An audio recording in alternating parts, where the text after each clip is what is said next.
Voilà, donc bonjour à tous. Bienvenue à cette formation, à la dernière session de formation en ligne pour le hackathon spécial One Health. Donc, il s'agit du module 4, Design Thinking, Design et UX, méthode et principes, plus outils disponibles. Donc, je vous remercie déjà pour, en tout cas, votre présence en ligne. C'est vrai que c'est le week-end. La formation a été reportée à cause d'un incident technique, mais je pense que tout est dans l'ordre maintenant pour qu'on puisse débuter la formation. Alors, donc, l'objectif de cette formation, c'est de vous permettre de comprendre les principes fondamentaux et l'importance de ces concepts, notamment le design thinking et le design X et UI, dans la création des produits et services innovants centrés sur l'utilisateur, de vous permettre de pouvoir appliquer une approche centrée sur l'utilisateur pour la résolution des problèmes et de vous permettre aussi de créer des prototypes pour présenter vos idées en utilisant des outils de conception et en fait de vous permettre de pouvoir présenter de manière convaincante vos projets, votre solution en mettant en avant l'impact sur l'utilisateur. Donc, la méthode, c'est tout comme les autres formations, c'est un exposé avec quelques cas pratiques que je vais présenter, suivi d'échanges et de discussions. Alors, donc, je suis Adamassi Traoré, je suis le chef de projet développement et innovation de santé en entreprise. Je suis aussi le coordinateur du programme Health Tech for Good. Alors, je suis passionné des nouvelles technologies, tout comme vous, et ça fait plus de 20 ans que je suis dans le domaine. Et j'ai choisi de mettre mon expertise au service des causes comme le civisme, l'éducation et surtout la santé. Alors, de formation, je suis ingénieur en électronique et automatisme, mais j'ai fait une formation spécifique en santé publique, notamment l'innovation et l'entrepreneuriat pour la santé mondiale. Et là, je suis le président de l'association Faso Civique, une association qui est basée au Burkina Faso, qui travaille à développer des solutions innovantes pour le bien-être des citoyens. Alors, comme vous voyez à l'écran, j'ai été lauréat de plusieurs prix d'innovation nationaux et internationaux. Et cela me montre chaque jour que chaque prix remporté est le résultat des efforts que nous fournissons et que notre créativité, notre capacité à innover est encore mise à l'épreuve. Donc, plutôt que de considérer ces prix comme des réalisations passées, nous devons les voir comme des indicateurs de notre capacité à réussir dans le futur. Donc, ce sont des étoiles qui permettent de nous guider vers un avenir plus brillant. Donc, pour ce qui concerne le plan, on a 7 points à peu près que nous allons voir aujourd'hui. Donc, l'introduction à l'innovation.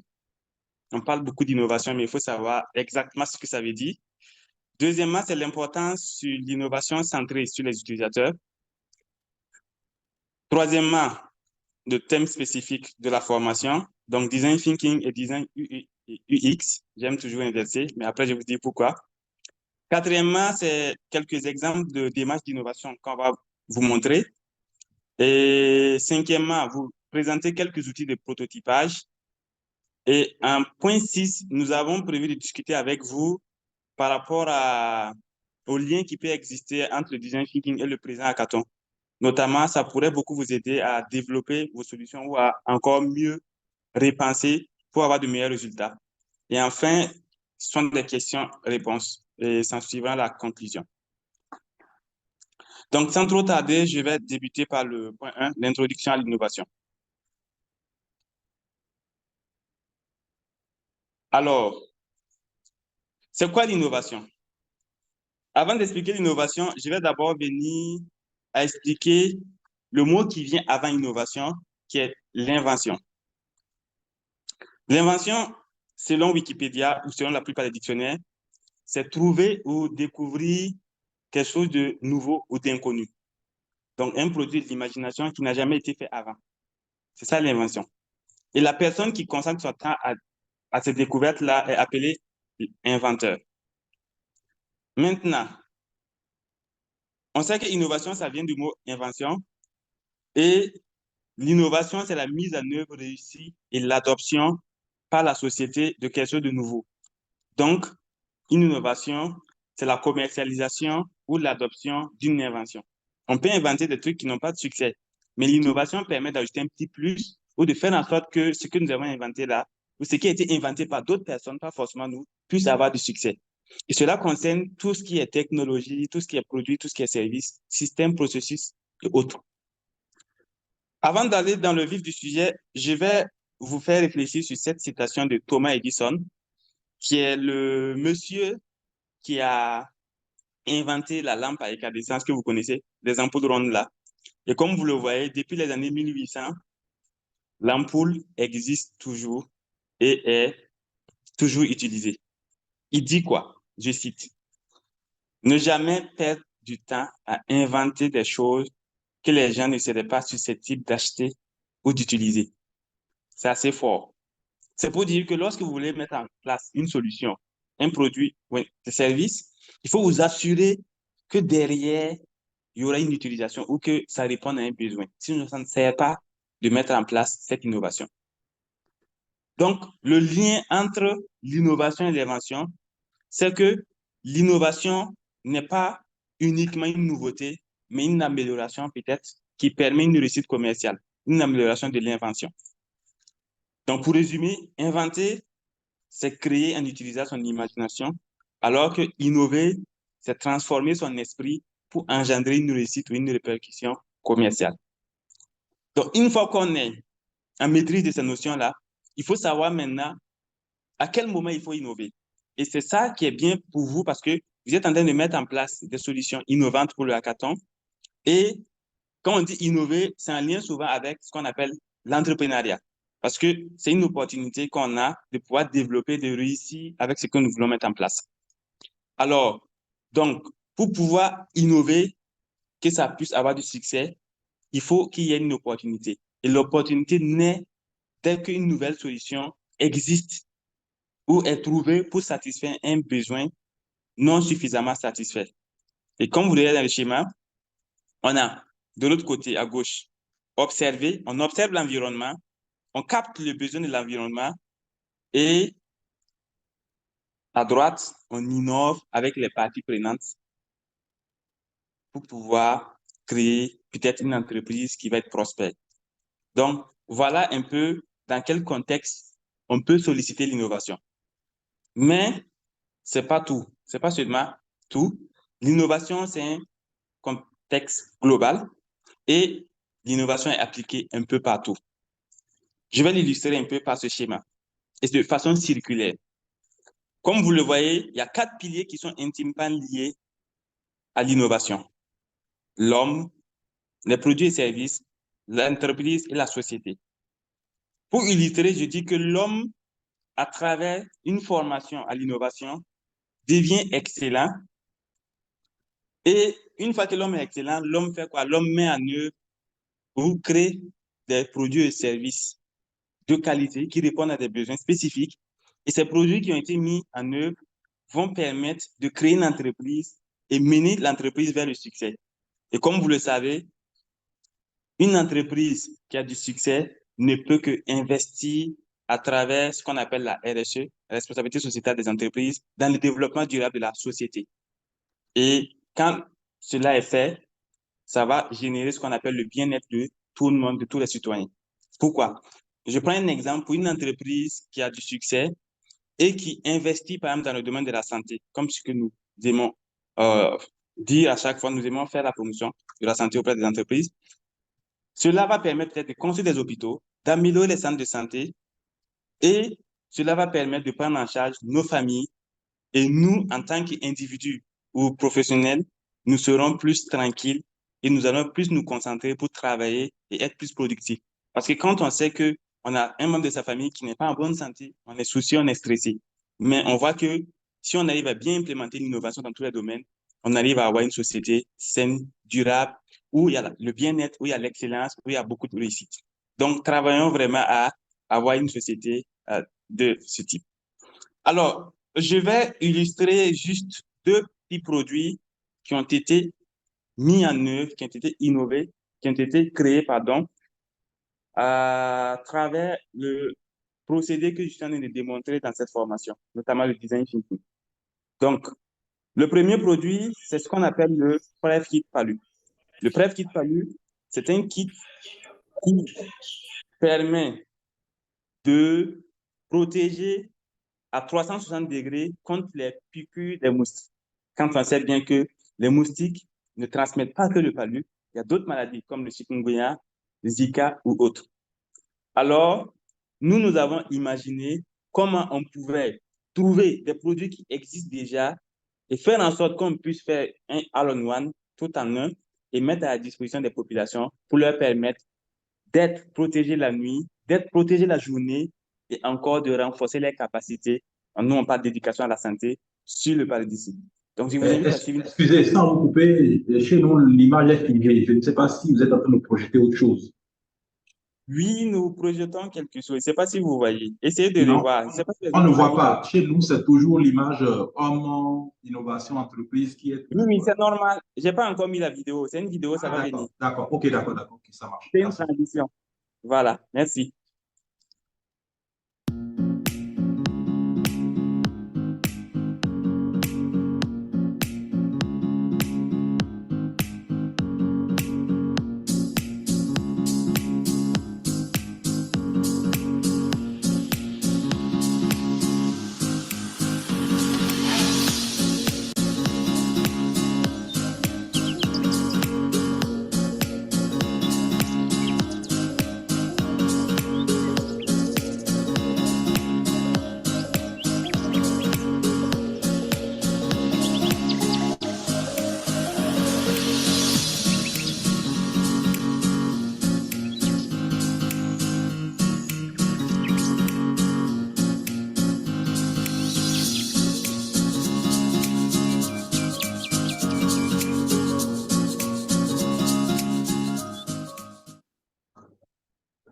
Donc, voici un peu le presse qu'il fallu présenter très rapidement. Alors, comme vous avez vu, c'est un produit qui a plusieurs composantes, notamment une moustiquaire imprégnée à longue durée d'action pour protéger pendant la nuit, une pommade anti-moustique qui permet de protéger des piqûres des moustiques pendant 8 heures, plus le digital que nous avons intégré, le QR code qui renvoie vers un site InfoPalu dont vous voyez l'adresse sur l'écran, qui permet de pouvoir renforcer les connaissances des populations sur le paludisme, de pouvoir vraiment vérifier l'utilisation de ces kits, parce qu'à chaque fois qu'on déploie, il y a la possibilité d'investir le kit sur le site, de suivre les dates de péremption et de pouvoir permettre aux utilisateurs de partager leur expérience et les bonnes pratiques. Et quand il parle d'expérience, je pense que dans cette formation, nous allons aussi parler d'expérience et ça va venir. Donc, deuxième illustration rapide, c'est DiagnoseMe. DiagnoseMe, je vais faire passer aussi une vidéo. C'est une innovation que nous avons imaginée pendant la COVID parce que nous, étant dans un pays africain, nous avons vu arriver la COVID et on a vu que c'était parti de la Chine, la ville de Wuhan. Et étant donné que dans certains pays, dans ces pays, en fait, les centres de santé sont assez sophistiqués et qu'ils n'arrivaient pas à faire face, nous, on s'est dit non, il faut qu'on se lève pour voir ce qu'on peut faire rapidement avant que la maladie ne vienne ici. Il y a un adage africain qui dit que lorsque la case de ton voisin est en train de brûler, il faut l'aider à éteindre le feu pour ne pas que la flamme vienne chez toi. Donc, c'est dans ce cadre que nous avons participé à un hackathon international qui a été organisé dans la ville de Wuhan, où l'objectif était de mettre en place des solutions numériques là, pour pouvoir contrer cette épidémie. Donc, je vous invite à suivre la présentation rapide de DiagnoseMe et on pourra continuer.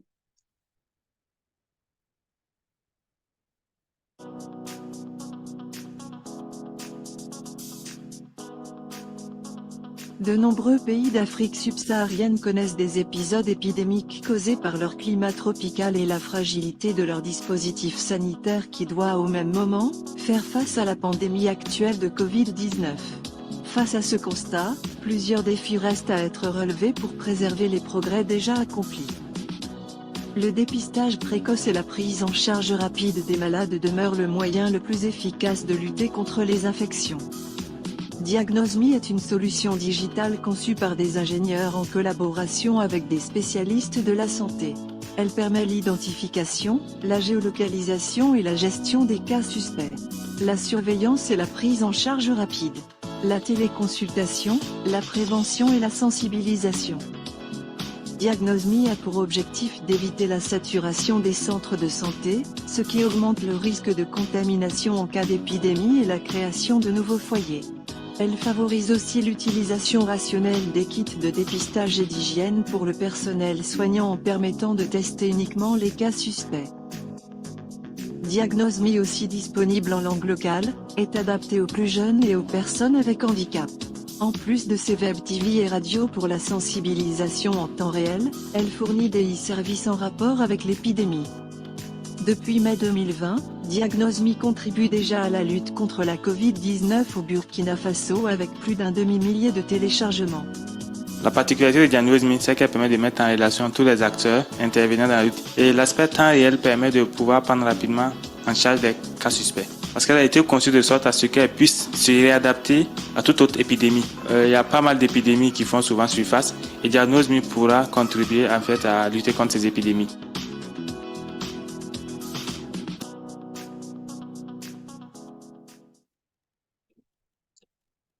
Voilà, merci pour votre attention. J'espère que vous avez bien entendu le son.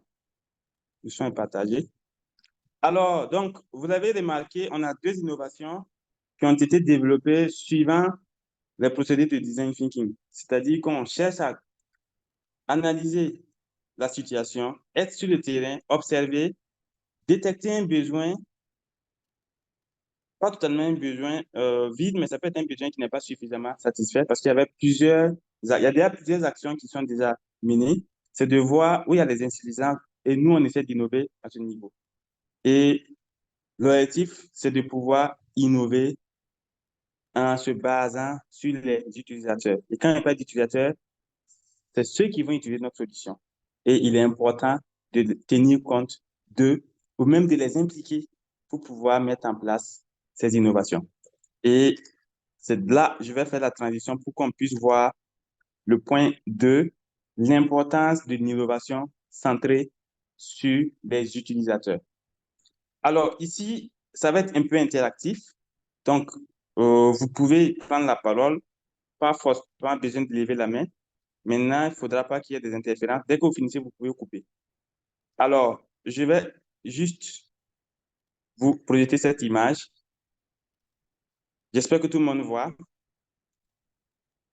Alors, quelles sont vos impressions lorsque vous voyez cette image? Vous pouvez écrire dans le chat comme vous pouvez parler. La parole est à vous.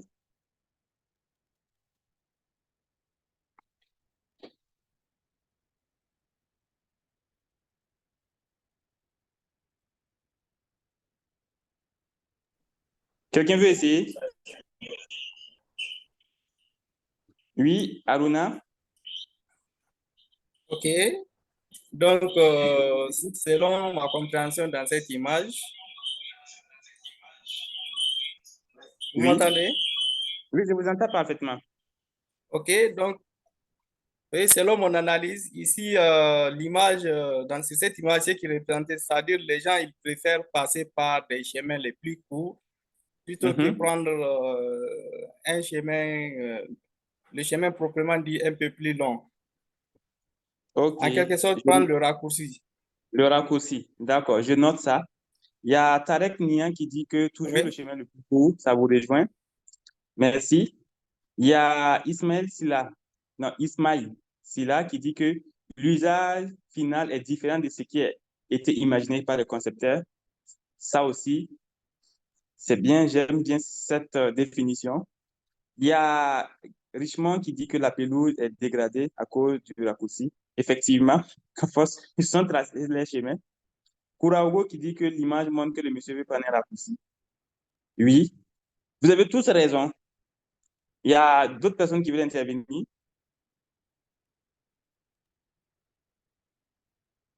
D'accord, donc on va continuer alors. Alors, vous avez tous raison. C'est juste pour dire que la théorie est différente de l'usage. L'usage est différent de la théorie. Les architectes ont bien tracé le chemin, mais ceux qui sont appelés à utiliser ce chemin-là n'en prennent pas comme il faut. Ils ont décidé de tracer leur chemin. Et c'est pareil lorsque vous concevez une application, une solution. Pourquoi? Parce que tout simplement, vous ne pouvez jamais prévoir le comportement des utilisateurs. Si tu es un être humain, c'est très difficile de prévoir son comportement. Donc, c'est pour ça qu'on dit que cette image illustre le cas parfait du fait qu'il est difficile de prévoir le comportement des utilisateurs de nos produits et services. Il y a Wodrao qui dit que ce raccourci est une innovation qui permet d'atteindre rapidement La finale. Ok, vous avez tous raison. Voilà. Mais je vais vous donner une autre image qui va mieux illustrer ça. Regardez bien l'image qui suit. Je ne sais pas si vous avez remarqué. À gauche, théoriquement, ça devait être comme ça, mais à droite, voici ce qui se passe. En tant qu'innovateur, il faut tenir compte de tout ça, tous ces paramètres. Et comme je l'ai dit au début, nous, on a beaucoup innové, on a eu plusieurs prix, mais c'est en appliquant vraiment des méthodes strictes pour pouvoir mettre en place vraiment des solutions qui sont désirables. On va le voir tout à l'heure, qu'est-ce que ces solutions désirables par les utilisateurs que nous arrivons à atteindre nos objectifs. Donc, vous avez vu, on a servi chacun dans son plat, je parle des chiens, et finalement, c'est le désordre. C'est ce qui arrive. Donc, ne soyez pas étonnés que vous allez concevoir vos applications, vos solutions, et que c'est simple pour vous parce que vous êtes passionné de technologie, c'est votre métier, etc. Mais après, ça va être très, très difficile pour quelqu'un, un utilisateur, de pouvoir imaginer ce que vous souhaitez qu'il fasse. Je prends l'exemple, même au niveau, je sais que peut-être il y a des médecins parmi nous, on va voir peut-être pour faire juste une injection ou pour faire un prélèvement, on se dit non, c'est facile. Mais si on essaie de faire et qu'on n'est pas du métier, on va se rendre compte que c'est assez difficile. C'est pour dire que en concevant, en mettant en place des innovations, il faut toujours tenir compte vraiment des utilisateurs. Et c'est ça, on est là pour apprendre aujourd'hui. C'est ça, je vais partager en fait mon expérience avec vous pour pouvoir vous aider à mieux prendre en compte ce paramètre-là lorsque vous concevez vos solutions. Donc, les questions que je vous pose ou qu'on se pose sont les suivantes. Comment créer les produits et services qui répondent aux besoins? Comment amener les gens à adopter vos produits et services? Regardez l'image. Qu'est-ce que ça illustre selon vous? La parole est à vous. Je vous écoute. Vous pouvez écrire comme vous pouvez ouvrir vos micros. Quelqu'un peut essayer de dire ce que l'image, oui. Christian? Ok, je vais tenter d'expliquer à ma compréhension. Je crois D'accord. que il est question je peux dire, je vais les personnaliser. Une personne qui a conçu ses roues et qui veut Oui. les vendre. Il est allé vers le public pour proposer Oui. ses services. Et le public a dit non, on préfère en fait, comment dire, l'ancien produit là, puisque devant Oui. là, je vois qu'on préfère la roue carrée. C'est pour Tout dire à fait. qu'ils ont déjà rejeté son produit. Voilà, ils Ouais. préfèrent utiliser ce qu'ils ont l'habitude d'utiliser que prendre la nouvelle solution là. Effectivement, c'est très bien vu. Et je vois il y a des messages aussi qui viennent appuyer ce que tu viens de dire. Donc, il y a Nian qui dit qu'il lui voit ici que la méthode d'approche n'est pas compréhensible de la part du client. Il y a Bakwan qui dit que les gens sont souvent réticents au progrès. La peur de l'innovation, dit par Aruna. La difficulté du changement d'habitude. Et il y a Nian qui dit encore qu'il devrait apporter une charrette avec une roue en selle pour mieux être compréhensif. Vous avez tous raison. Effectivement. Moi, je vais tout globaliser pour dire que ce que je vois là, ça illustre ce qu'on appelle la résistance au changement. Justement, il faut bien communiquer pour convaincre. Très bien. Merci pour vos réactions dans le chat. C'est la résistance au changement. Parce que tout simplement, c'est difficile de faire changer quelqu'un qui est dans sa bulle, qui a sa manière de faire. C'est très, très difficile. Parce qu'il se dit que ce que lui il fait là, c'est bon, ça va pour lui. Et c'est ce qui arrive. Quand on parle de transformation digitale, quand on parle d'innovation, c'est ce qui arrive. Ici au Burkina, on a plus de 200 solutions dans le domaine de la e-santé. Il n'y a que 80 même qui ont été un peu référencées par le ministère. Mais jusqu'à présent, c'est assez difficile pour ces solutions-là de se démarquer. C'est des solutions qui permettent de prendre des rendez-vous dans les cliniques, c'est des solutions qui sont pour des centres de santé, des laboratoires, etc. Il y en a plusieurs. Mais tout simplement parce que une clinique peut juste aller voir une fonctionnalité spécifique et dire non, je ne veux pas ton logiciel parce que ça ne permet pas de faire ça, etc., etc. Ou bien, il y a ça, ça, ça. Donc, c'est la résistance au changement. Et il est possible de changer cela. Donc, nous, on va voir comment on va changer cela. C'est là on rentre dans le vif du sujet, le design thinking. Et plus bas, je mets design UX et UI. Je ne donne pas d'abord la définition parce que je sais que plus bas, je vais donner. Mais c'est pour dire que quand on parle de design thinking, UX et UI là, tout est intégré à l'intérieur. Et quand je parle de design, c'est pas forcément pour des solutions numériques, pas forcément des logiciels. Ça se fait même pour des produits, des services ou même des formations. En fait. Il y a des manières innovantes de pouvoir changer la manière de voir. Alors, le design thinking, on va commencer par le design thinking. C'est un processus. Écoutez-moi très bien pour comprendre l'importance du design thinking. Et je vais aussi vous challenger par rapport à ça. Alors, il était une fois au Népal. Le Népal, c'est un pays qui se trouve en Asie de l'Ouest, à peu près. C'est un pays où il y a beaucoup de montagnes, où il fait très froid. Regardez un peu là. Vous allez voir les montagnes là, juste au sommet, vous voyez, ce qui est blanc là, c'est la glace. Il fait très froid là-bas. Et la plupart des populations habitent dans ces collines. Et on s'est rendu compte que malheureusement, il y a un nombre élevé de décès d'enfants prématurés. Il faut se dire que un enfant prématuré, c'est un enfant qui arrive avant terme. C'est-à-dire que la grossesse qui était censée faire 9 mois, l'enfant arrive avant les 9 mois. Donc, il se trouve que c'est un enfant qui est fragile. Et un enfant qui est fragile doit être immédiatement pris en charge pour pouvoir pouvoir lui permettre de rester en vie et de pouvoir, en tout cas, faire le bonheur de ses parents. Mais malheureusement, on a remarqué que le nombre de décès était élevé. Pourquoi? Il y a des couveuses qui étaient là. On s'est dit que peut-être ce sont des couveuses qui ne sont pas sophistiquées. C'est là, l'université de Stanford, basée en Californie, a envoyé 4 étudiants pour aller mener un défi d'innovation. C'était comment concevoir une meilleure couveuse. Vous savez, en tant qu'innovateur, lorsqu'on vous envoie sur une mission de cette envergure, vous serez content. Et dès que vous arrivez, vous allez commencer à réfléchir à toutes ces technologies. Ah, on a besoin euh, de nouvelles puces. Quand il parle de puces, ce sont des chipsets, les puces qu'on met sur les cartes électroniques. On va faire en sorte qu'il y ait des capteurs, etc., etc., sans pour autant regarder tout autour. Qu'est-ce qui prouve que ce sont les couveuses? Le problème. Donc, les étudiants ont décidé d'expérimenter le design thinking, c'est-à-dire la nouvelle méthodologie d'innovation, en parcourant l'hôpital, en discutant avec les populations, en cherchant à comprendre. Selon vous, qu'est-ce qu'ils ont fait? Quelles solutions ils ont trouvées? Je vous écoute. Dans le chat, vous prenez la parole.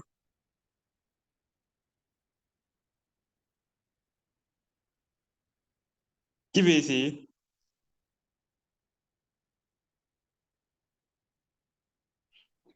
Bonjour à tout le monde. Bonjour.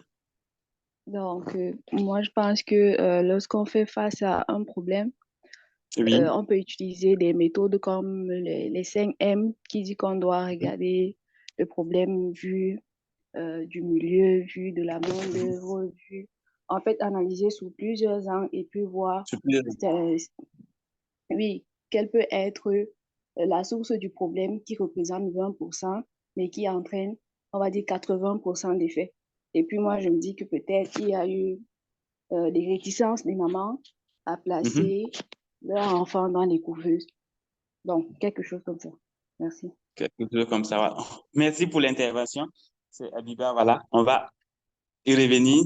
C'est bien vu. C'est pour dire que quand on a un problème à résoudre, il ne faut pas aller directement dans le sujet. Il faut regarder sous plusieurs angles. Nous, on aime dire, il faut regarder avec les yeux d'un enfant, avec beaucoup de curiosité, comme si on ne connaissait rien. On est neutre, on arrive, il faut tout apprendre.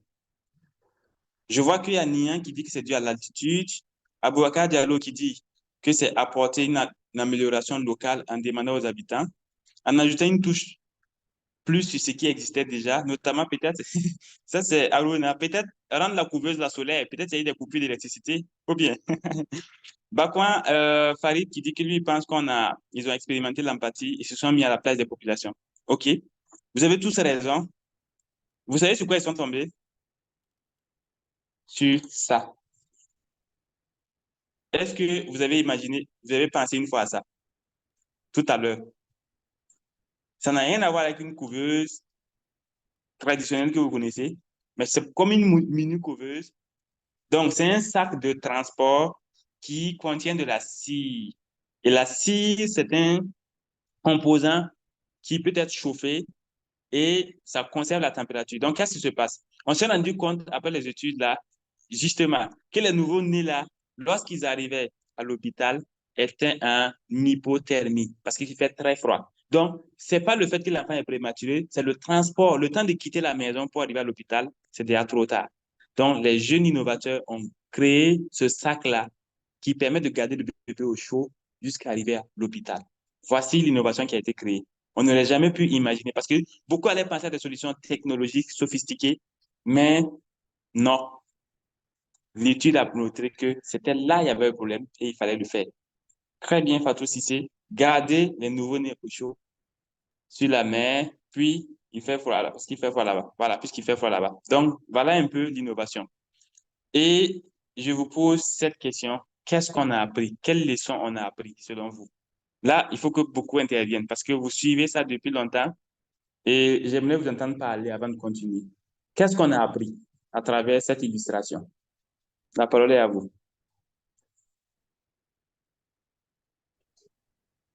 Il est important de bien comprendre le contexte, de bien prendre en compte la réalité on va dire, des utilisateurs finaux, des clients Oui. finaux dans la conception.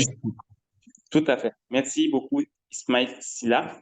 Effectivement, donc, première leçon, c'est de prendre en compte les utilisateurs finaux ou les personnes qui vont bénéficier de nos produits, de nos services. Qui d'autre va essayer? Si moi, je peux aller dans le sens de Ismaël également, c'est vraiment faire une analyse environnementale, une analyse comportementale et tout ce qui va avec, afin que notre innovation soit, on va dire, la plus bonne possible ou bien répondre aux besoins de façon la plus pratique possible. Tout à fait. Il faut tenir compte de tout. D'habitude, on parle de post-mortem. Je n'aime pas trop utiliser ce mot. Quand on dit post-mortem, ça appelle la mort d'un projet. Mais nous, quand on lance un projet, je n'ai pas d'illustration à afficher, mais je vais vous expliquer un peu. Nous, on parle de pré-mortem. Pré-mortem, c'est pour dire que lorsque nous voulons mettre en place notre projet ou notre innovation, on fait un dessin simple. C'est comme un bateau qui est dans la mer en train de joindre une rive. Et on se dit, au niveau des voiles, là, qu'est-ce qui peut faire que le projet avance? Ensuite, en bas, c'est l'encre. Qu'est-ce qui peut bloquer le projet? Et une fois qu'on a ça, on essaie maintenant d'anticiper en fait les causes probables qui pourront mener le projet à l'échec et de voir comment on peut déjà contourner.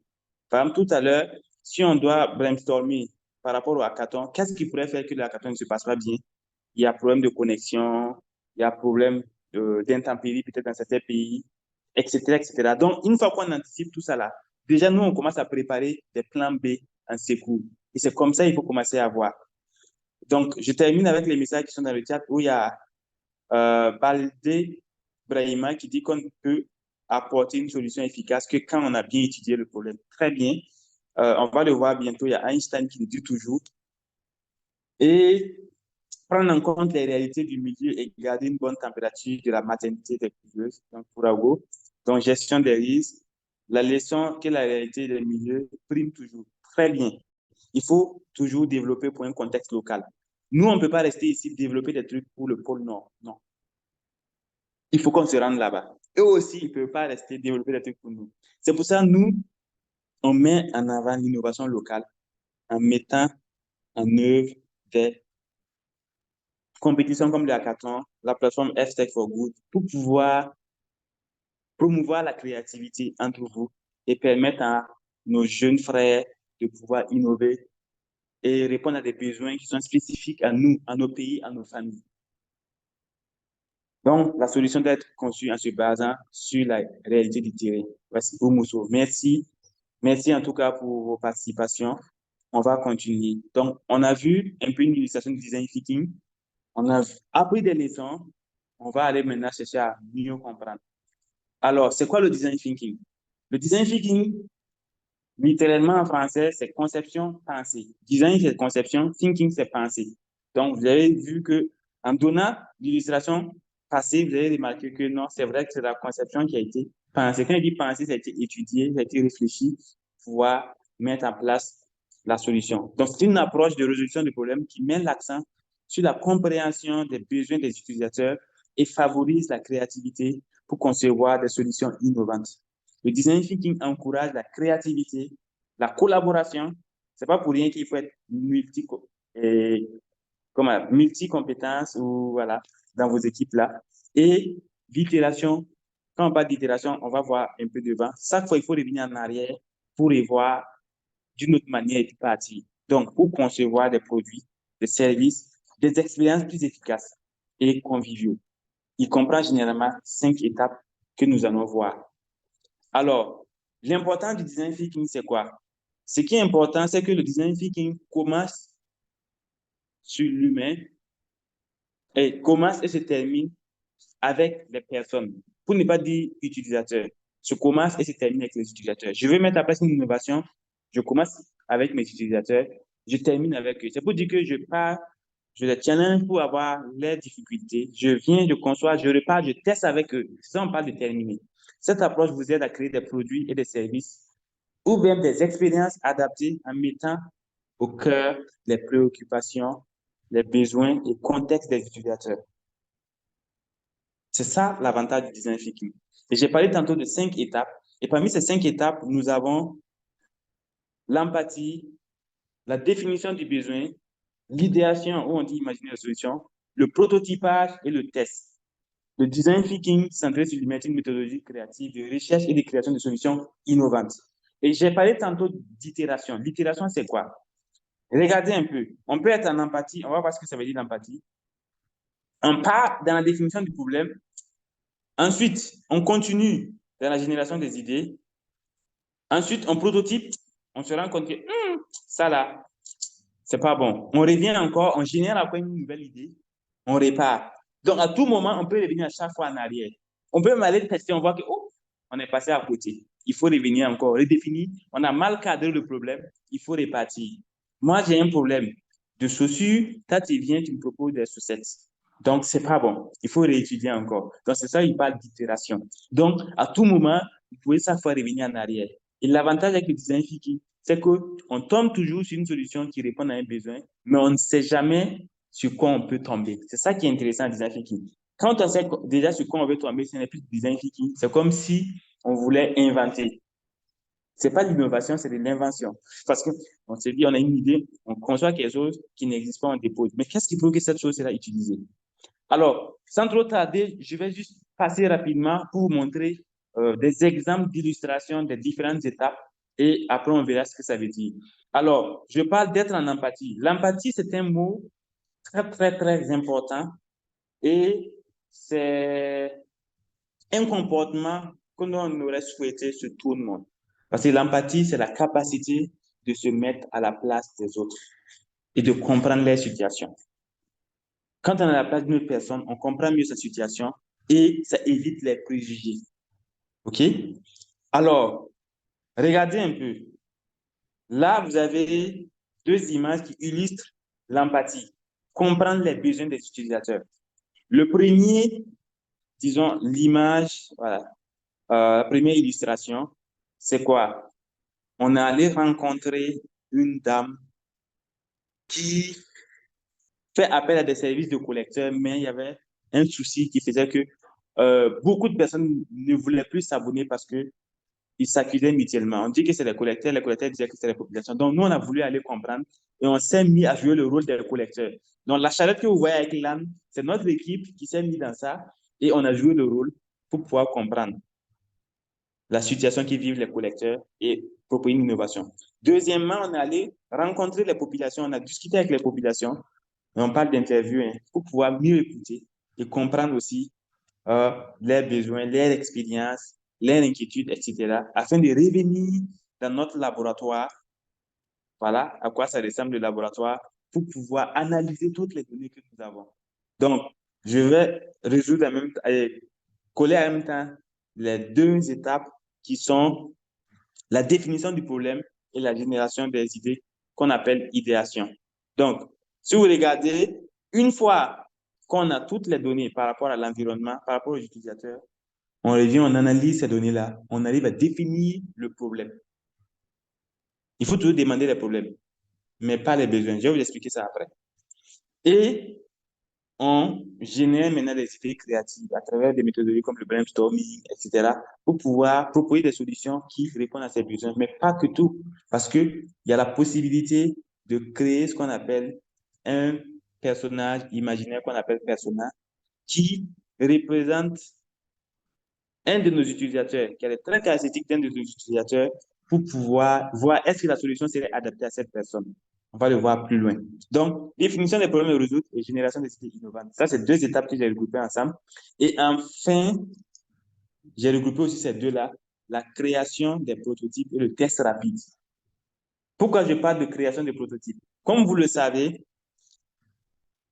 commencer à produire une solution coûte beaucoup d'argent et prend beaucoup de temps. Justement, le design thinking propose de mettre en place des prototypes sous plusieurs formes pour pouvoir tester rapidement la réaction des utilisateurs, voir à peu près les feedbacks et revenir corriger en laboratoire avant de produire le produit final ou d'innover. Parce que si vous passez, imaginez, vous passez toute une nuit à développer et à la fin, il se trouve que votre solution n'est même pas aimée par les utilisateurs, n'est même pas regardée. C'est une perte de temps énorme et de ressources.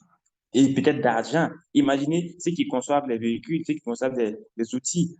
Si vous allez prendre beaucoup d'argent pour aller commencer à produire quelque chose dont vous n'êtes même pas sûr que ça va marcher, c'est du gâchis. Alors, il faut toujours faire des prototypes. Et les prototypes, ça part de la basse résolution, c'est-à-dire basse fidélité, jusqu'à la haute fidélité. C'est-à-dire que on peut commencer avec du papier, du carton, etc., jusqu'à aller faire des maquettes pour voir effectivement la réaction des populations, des utilisateurs avant de revenir. Et le design thinking n'est pas que pour le numérique, n'est pas que pour la technologie. Le design thinking est utilisé pour les produits, pour les espaces, pour les services et pour les systèmes. Partout, comme je l'ai montré, tout comme on peut utiliser l'innovation dans les 4 piliers que j'ai montrés sur l'homme, dans l'entreprise, dans les produits et services et dans la société, on peut aussi appliquer le design thinking partout, même dans la nouvelle méthode de former. Je sais que parmi peut-être vous et les spécialistes qui donnent souvent des formations, vous pouvez innover dans vos formations avec le design thinking. Vous pouvez mettre en place des dispositions. Par exemple, le fait d'aller suivre un cours de mathématiques dans un restaurant, c'est de l'innovation. Et ça va plus même pousser les apprenants à mieux comprendre le cours que d'être dans une situation de classe classique où on sait qu'on est en classe, l'esprit n'arrive pas à se débloquer. Donc, je vais rejoindre les intervenants de tout à l'heure. Je pense que c'est Adiza qui avait dit qu'il fallait regarder vraiment l'environnement pour pouvoir innover. Regardez un peu l'illustration à droite. Pourquoi utiliser la conception centrée sur l'humain? Ce que je ne vous dis pas, c'est que le design thinking est aussi appelé HCD, Human Centered Design. Ça, c'est en anglais. C'est conception centrée sur l'humain. Donc, dans certains documents, vous allez voir ça. On dit que pour qu'une solution soit idéale, qui puisse marcher, il faut que la solution là tienne compte de 3 aspects très importants. Premièrement, c'est la désirabilité. Est-ce que votre solution là est désirable pour les utilisateurs? Est-ce que c'est désirable? Ça, c'est un. Deuxièmement, est-ce que votre solution est faisable technologiquement? Est-ce qu'il y a des outils, il y a le matériel nécessaire pour pouvoir faire la solution? Et troisièmement, la viabilité. Et quand on parle de viabilité, c'est beaucoup plus l'aspect modèle économique, l'aspect résistance dans le temps, l'aspect durabilité. Il faut que votre solution tienne compte de ces 3 paramètres-là. Sinon, ce n'est pas une solution qui puisse, en tout cas, tenir face à la concurrence ou acquérir l'adhésion de plusieurs personnes. Et c'est surtout la désirabilité qui est importante. C'est pour ça qu'on dit l'empathie est importante parce qu'il faut se mettre à la place des utilisateurs, voir, est-ce que vraiment, il y a vraiment ce besoin-là avant de se mettre à concevoir. Donc, le design thinking, c'est une approche qui permet d'améliorer l'impact pour créer des meilleures solutions plus adaptées, de pouvoir améliorer la valeur pour vos clients bon, je ne dirais pas clients, mais utilisateurs, parce que souvent on fait des produits, on met en place des innovations pour les populations à titre bénévole voilà, où c'est social, l'entreprise sociale, on n'a pas forcément besoin de vendre. Donc, on parle d'utilisateurs plutôt, c'est mieux, pour garantir euh, pas la vente, mais l'utilisation de sa solution. Et troisièmement, le design thinking permet à votre solution d'être plus résilient, à résister au temps et à la concurrence. Vous avez vu, avec la COVID, il y a beaucoup d'entreprises, il y a beaucoup d'innovations qui n'existent plus. Surtout avec le fait qu'il ne fallait pas faire le contact physique avec les uns et les autres. Donc, il y a beaucoup de trucs qui n'ont pas été utilisés. Par contre, il y a des innovations qui ont profité de cette opportunité-là pour pouvoir mieux être connus et se renforcer davantage. Vous avez mis, on est en train d'utiliser Zoom pour notre formation. Depuis la COVID, il y a eu le boom. Vous voyez, Zoom ajoute même des outils de collaboration. Zoom ajoute plein de trucs. Hein? Tout ça parce que la COVID a montré vraiment que cet outil est génial. Je ne fais pas la pub de Zoom, pardon, mais c'est pour dire que en fonction des contextes, en fonction des environnements, on peut plus ou moins innover et créer des solutions qui sont vraiment utilisées. Voici un peu une petite introduction au design thinking. Avant de passer à la suite, je reviens encore vers vous pour demander voir si vous avez des questions. Avez-vous des questions? N'hésitez pas. Le chat est ouvert. Les micros, vous pouvez les ouvrir. Vous pouvez lever la main si vous n'arrivez pas à activer. Vous avez la parole. Je m'adresse à tous les groupes. Est-ce que parmi vous, il y en a qui avaient déjà une notion de ce concept?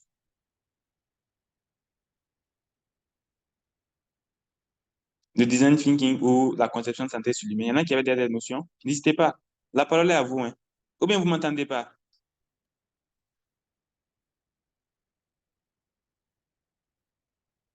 Allô, vous m'entendez? Oui, oui, on vous entend parfaitement. Ok, je m'inquiète parce Bonjour. que comme personne ne parle, ou bien vous ne comprenez rien à mon cours. Non, tout est si limpide qu'on comprend Allô? tout. Donc, Allô? Oui, Ok, ok, moi c'est Baldé Tcherno Ibrahim, je suis designer UI UX chez ok. Visa Medical, une startup guinéenne qui Oui, évolue dans la e-santé également. Donc c'est que vous, le sujet d'aujourd'hui en fait c'est mon on quotidien, comprend c'est ce que je parfaitement. fais tous les jours et témoigner de On vous suit. présentation. Merci pour ça. d'accord, merci beaucoup. En tout cas, donc, je suis vraiment ravi qu'il y ait des personnes déjà qui connaissent le sujet et qui pourront aussi partager l'expérience. Effectivement, j'ai eu la chance de travailler avec Tierno. Je pense que c'est en avril, mai, juin. On avait une opération en Guinée et on a travaillé beaucoup avec Visa Médical. D'ailleurs, on a apprécié les solutions avec qui on a aussi collaboré pour pouvoir faire une fusion avec notre solution. En tout cas, ça fait ravi de vous avoir parmi nous. Alors, donc, on va passer maintenant au design UX. J'aime toujours dire UX parce que je ne viens pas, mais voilà, ça c'est que UX, ça veut dire User Experience. C'est un mot anglais, mais ça veut dire expérience utilisateur. Je vais juste donner une définition bref, mais c'est pour dire que tout est centré dans le design thinking. Parce que le design thinking permet aussi de travailler sur l'expérience utilisateur, de travailler sur l'interface utilisateur que nous allons voir qui est le design UX. Alors, le design UX ou la conception UX ou la conception d'expérience utilisateur se concentre sur la création d'une expérience utilisateur optimale lors de l'interaction avec votre produit ou votre solution. Quand on parle d'expérience, c'est quoi? Je prends tout de suite, moi j'ai une trottinette électrique, je démarre, je prends une route pour aller acheter à manger, j'arrive, je fais le rang, je fais ça, ça rame, etc. C'est une mauvaise expérience pour moi. C'est pas sûr que le lendemain, on me voit dans ce restaurant encore. J'ai juste pris l'exemple pour ne pas trop prendre l'exemple sur la technologie, mais après, on va comprendre de quoi on veut parler. Donc, c'est pour dire que l'expérience, c'est le ressenti, c'est en gros tout ce qui est interaction, sentiment, voilà, pensée, etc., faite par l'utilisateur sur votre produit. Et plus l'expérience est meilleure, plus votre produit sera utilisé. Donc, en concevant un produit innovant, il faut tenir compte de cela et c'est très important. Donc, c'est juste une définition brève, on va revenir là-dessus. Mais c'est pour dire que quand vous regardez aussi ici, l'expérience utilisateur, c'est le ressenti global des qualités d'un produit ou d'un service ou d'un système. J'aime toujours prendre les trois parce qu'on ne s'arrête pas forcément à un produit, le rendant plus ou moins pertinent ou significatif pour l'utilisateur final. Pour un produit ou un service ou un système, l'expérience se construit autour de 5 critères dont il faut tenir compte. Premier critère, c'est l'accessibilité. OK? Est-ce que votre produit s'adapte au contexte et au profil de à l'état de l'utilisateur? C'est-à-dire que moi, je suis là, moi, j'ai un téléphone feature phone. Les feature phones sont les téléphones simples là. Est-ce que j'ai ça ici? Oui, j'ai ça ici. Voilà, dans la caméra, vous allez voir. Voilà. Là, c'est pas Android. Et vous concevez une application Android. C'est pas accessible pour moi. Je pourrais pas l'utiliser. Donc, il faut tenir compte de ça.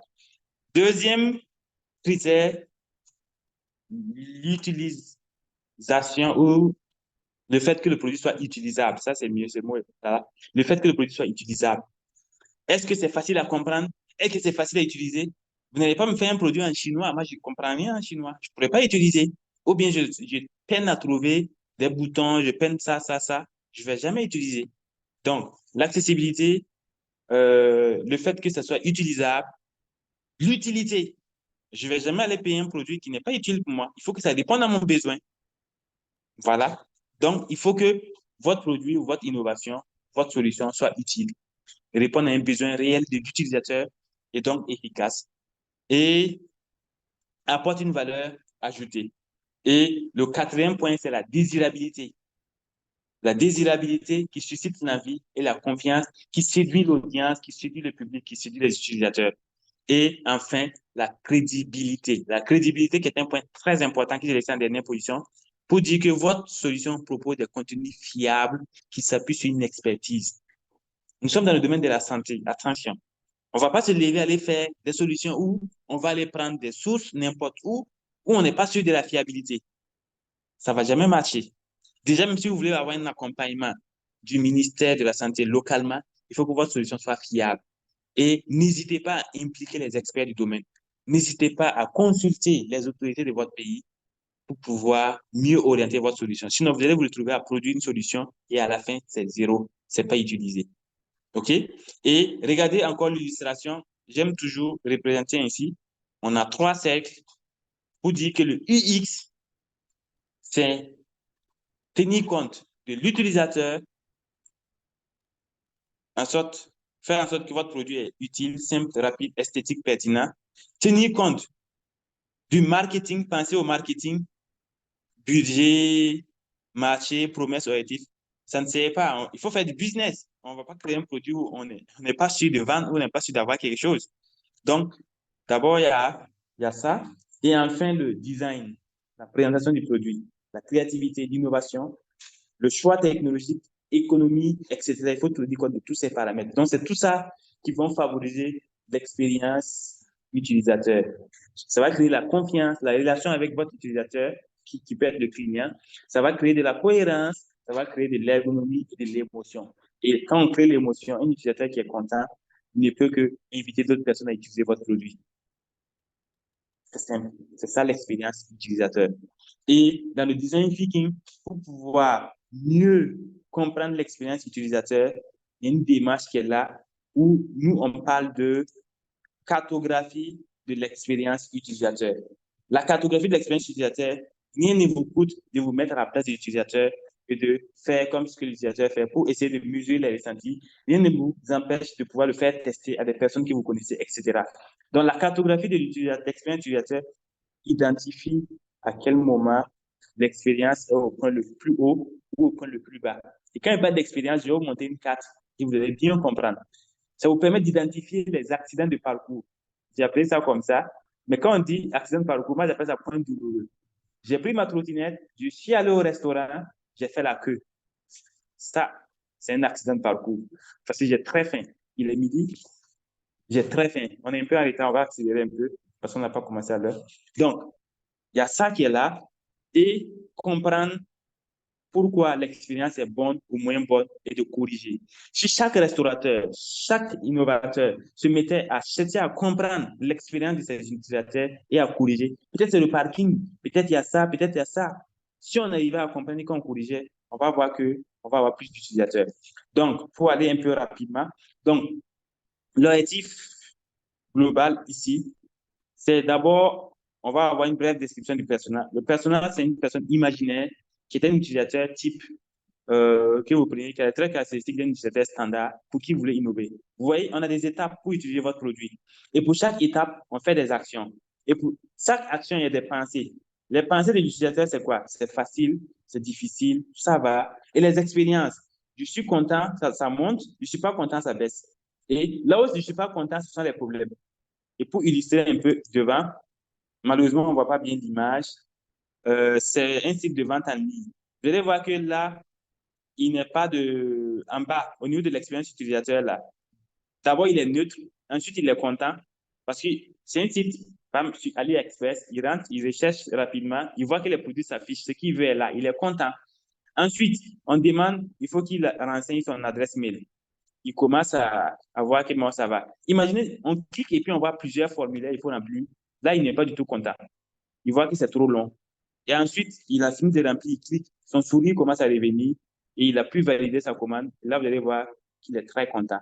Maintenant, en bas, ce sont les émotions et les problèmes. Premièrement, j'ai l'impression qu'il y a beaucoup d'offres. Deuxièmement, c'est génial. Donc, je ne vais pas tout dire, mais je vais encore mettre une autre image pour mieux illustrer. Vous, en tant qu'innovateur, il y a ces canevas qui seront disponibles si vous souhaitez. Vous prenez, vous mettez les étapes de votre solution pour pouvoir utiliser votre solution innovante, les points de touche, les points de contact avec les utilisateurs, c'est-à-dire que les actions qui sont faites par les utilisateurs. Ensuite, les expériences. Vous voyez, non, vous pouvez donner à quelqu'un qui teste et vous observez la personne. Le point vert, c'est comme le like de Facebook. Quand le gars il est content, vous cochez. Quand il n'est pas constant, vous cochez. Et à la fin, vous allez voir les points douloureux. C'est ici, c'est ici, c'est ici. Et vous allez donner des idées pour améliorer en fait ces points douloureux pour faire en sorte que votre utilisateur soit content du début jusqu'à la fin. C'est ça un résumé de design UX. Il faut tenir compte de cette cartographie-là. Donc, il faut toujours faire des études, chercher à comprendre. Alors, donc, je vais enchaîner rapidement avec le design UI qui est aussi intimement lié à tout ce qui est design thinking et design UI. Donc, UI, c'est User Interface, c'est expérience utilisateur. Désolé, il y a une erreur, ce n'est pas expérience utilisateur, mais c'est interface utilisateur. OK? Donc, lisez interface utilisateur. Il y a une erreur de copier-coller pour aller vite. Alors, donc, se concentrer sur la création visuelle de votre produit, la présentation. Parce qu'il faut que ça soit attrayant. Il faut que votre solution puisse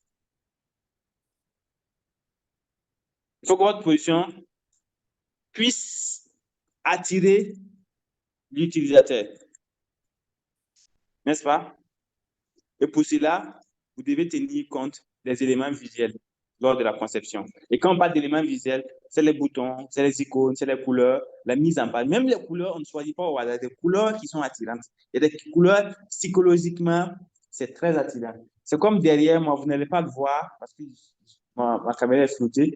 Il y a une affiche qui montre comment le téléphone a été conçu pour attirer notre attention. On a mis 6 ingrédients sur le téléphone pour pouvoir attirer notre attention. Vous n'allez pas voir, mais après, je vous enverrai l'image. C'est pour dire qu'on a mis des ingrédients et cela fait qu'on est accro à nos téléphones. On est accro à nos téléphones. Donc, le design UI, c'est la conception de l'interface. Et ça travaille en tandem avec le design UX pour garantir une expérience d'utilisation cohérente et de haute qualité. Nous, on a fait une immersion dans un hôpital chez nous, ici au Burkina. L'hôpital Centre hospitalier de l'université de Tengango, c'est le plus grand hôpital qui est à Ouaga. Et nous avons voulu travailler à réduire le temps d'attente. Donc, on voulait apporter un plus à l'expérience des usagers de cet hôpital-là. Donc, on a fait 3 mois d'immersion à titre de bénévolat et on se retrouvait là une fois par semaine et à faire nos enquêtes et autres jusqu'à aller faciliter et on est tombé sur cette application de prise de rendez-vous. Vous avez vu, on a dessiné, on a tenu compte de ce qu'on voyait, etc. On a dessiné et on a conçu cette application.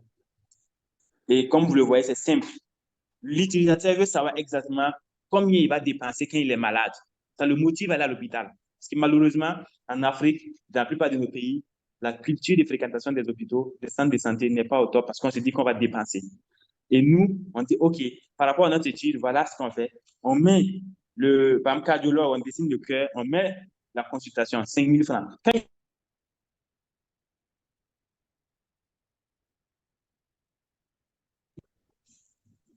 C'est un exemple ami comme ça. Désolé, il y a peut-être une introduction parce que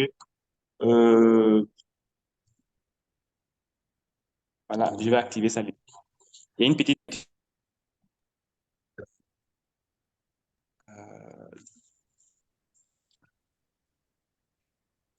Alors, donc, c'était pour dire qu'on a utilisé en fait cette démarche-là pour pouvoir développer cette solution-là. Voilà, de prise de rendez-vous. Donc, quand on continue, on voit que UX, UI. Donc, quand on parle d'expérience utilisateur, donc il y a l'analyse des données, structure du site, test des utilisateurs, schéma, prototype, etc. C'est ce qu'on peut faire comme activité. Au niveau de l'interface utilisateur, on a bouton d'action, dispositif servi, outils, contrôle, design visuel, contenu, etc. Donc, ça, c'était pour un peu faire le lien. Alors, donc, on va continuer. Donc, rappelez-vous de l'image qu'ils avaient publiée avant où on disait qu'il y avait la résistance au changement. Le monsieur qui tenait la roue et que les autres utilisaient une roue carrée et disaient que non, ils n'ont pas besoin de ça. Il faut savoir qu'il est possible d'amener des personnes à adopter un comportement sans pour autant les forcer. Et vous devez apprendre ça et tenir compte de cela et intégrer dans votre innovation. C'est là que je fais appel à la B.J. Fogg, qui est un scientifique du comportement de l'Université de Stanford, c'est un professeur, chercheur, qui depuis 2007 travaille sur un modèle comportemental. Il dit qu'il a résolu une énigme importante sur le comportement humain. Au moment de la découverte, il était ravi, mais il ne savait pas quel était le potentiel en fait, de ce qu'il venait de découvrir. Il a appelé ça le modèle comportemental de Fogg. Ça dit quoi? Ça dit que B égale à map. B, ça veut dire behavior, ça veut dire comportement, c'est en anglais.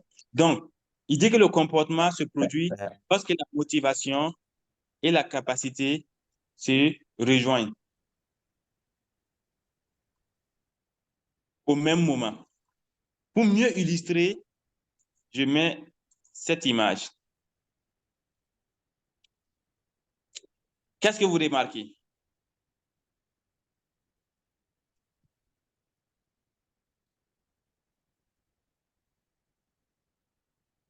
Vous voulez essayer? Oui, Faridatou? Faridatou? Vous avez la parole ou bien vous ne voulez pas parler? Non, je ne veux pas parler. OK. Alors, je vais expliquer très simplement pour qu'on puisse avancer. L'étoile, c'est le comportement cible. Imaginez que votre solution est là, OK? Et vous voulez amener les utilisateurs à utiliser votre solution. Donc, la ligne rouge, là, c'est la barrière, la résistance. On dit que pour pouvoir franchir la résistance, amener quelqu'un à adopter un comportement, il faut jouer sur 2 volets. Et là, c'est comme un repère. Hein? On entre un peu en mathématiques. On a un repère avec X, Y. Et pour pouvoir traverser la ligne rouge, on a 2 choix. Soit on joue sur la motivation, on monte, on va traverser à un moment donné. Soit on joue sur l'aptitude qui est la simplicité et on va passer. Mais il ne faut pas jouer que sur l'un ou sur l'autre. Il faut jouer sur les 2. Parce que si on monte, s'il y a la motivation, on monte, et qu'il n'y a plus la motivation, on descend. S'il y a la simplicité, et qu'on part, s'il n'y a pas de motivation, on descend. Donc, pour dire que votre utilisateur qui est là, si vous voulez l'amener là, vous devez faire en sorte que votre solution motive l'utilisateur et soit simple à utiliser. Et quand on parle de motivation, il y a plusieurs formes de motivation, hein. Ça peut être le gain en temps, ça peut être l'économie d'argent, ça peut être le fait que votre solution ne consomme pas de batterie, ça peut être le fait que votre solution est facile à utiliser, votre solution est réactive, etc., etc. Et quand on parle de simplicité, ça, c'est vraiment le fait que, voilà, peut facilement avoir accès à toutes les fonctionnalités. Et là, ça fait une fusion entre le design UX et le design UI. Le design UX pour jouer sur la motivation, parce que l'expérience va faire en sorte qu'on est motivé et l'interface simplifiée va permettre de faciliter l'aptitude. Donc, ces deux-là vont permettre de pouvoir atteindre le point 3, qui est le comportement souhaité. Et je reviens en faisant le lien pour dire que si on prend expérience utilisateur, expérience et interface utilisateur, on les met ensemble. Désolé, c'est en anglais, je n'ai pas eu le temps de traduire. Vous allez voir que là, le produit, la recherche d'informations auprès des utilisateurs, les informations sur l'architecture, les tests et l'itération. L'itération, comme je dis, c'est le fait de répéter à chaque fois. Ça, c'est pour le UX.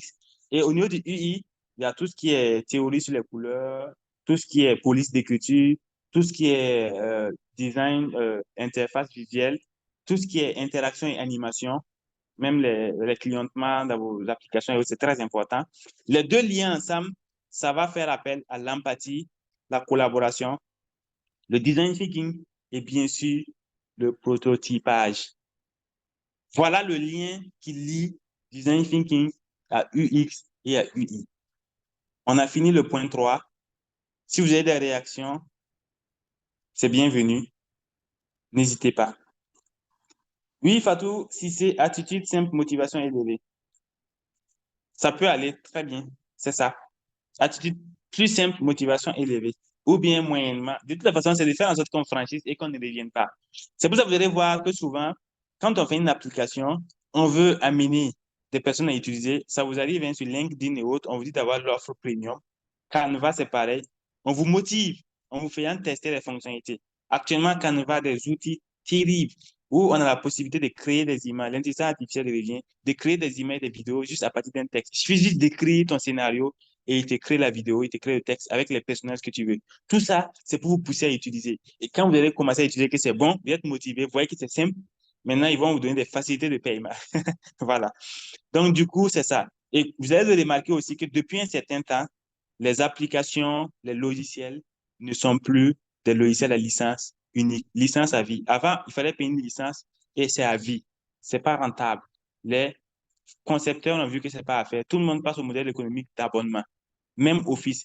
Actuellement, vous allez voir que la plupart des développeurs que nous sommes, nous n'avons même plus le temps d'installer un logiciel sur nos ordinateurs. On ne fait qu'utiliser les versions en ligne des web applications qui sont directement disponibles et on arrive à tout faire avec. Voilà un peu ce que je voulais dire par rapport au design thinking, le design UX et le design UI. On va voir quelques exemples de démarches d'innovation. Donc, on a une idée de l'innovation, on a une idée de design thinking, de design UX et de design UI. On va voir maintenant quelles sont les démarches qu'on peut mener pour pouvoir implémenter ces innovations-là. Et c'est là que je fais appel à Einstein, Albert Einstein, qui dit, je cite, si j'avais 1 heure pour résoudre un problème dans ma vie en dépendait, je passerais 55 minutes à réfléchir au problème et 5 minutes pour trouver la solution. C'est une citation à prendre et à noter dans vos calepins parce que c'est très important. Il faut plus passer du temps à comprendre parce qu'on n'a pas droit à l'erreur. Vous voyez? 55 minutes pour comprendre. C'est comme si on partait pour désamorcer une bombe. Désolé, dans les films. Voilà, il faut pas aller couper. Il faut prendre jusqu'à la dernière seconde, il faut analyser avant de couper. Sinon, c'est fatal.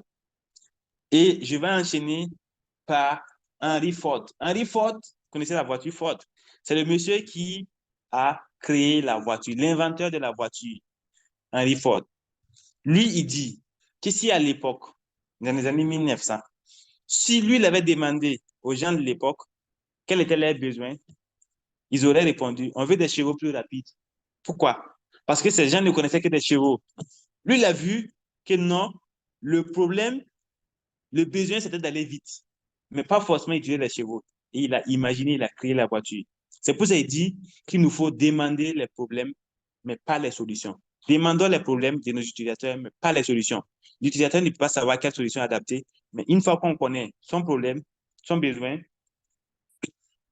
Non, son problème, on peut nous voir par rapport au contexte, qu'est-ce qu'on peut faire pour lui. Et c'est pour cela qu'il faut faire beaucoup preuve d'empathie et de mieux connaître les utilisateurs pour lesquels on conçoit nos produits.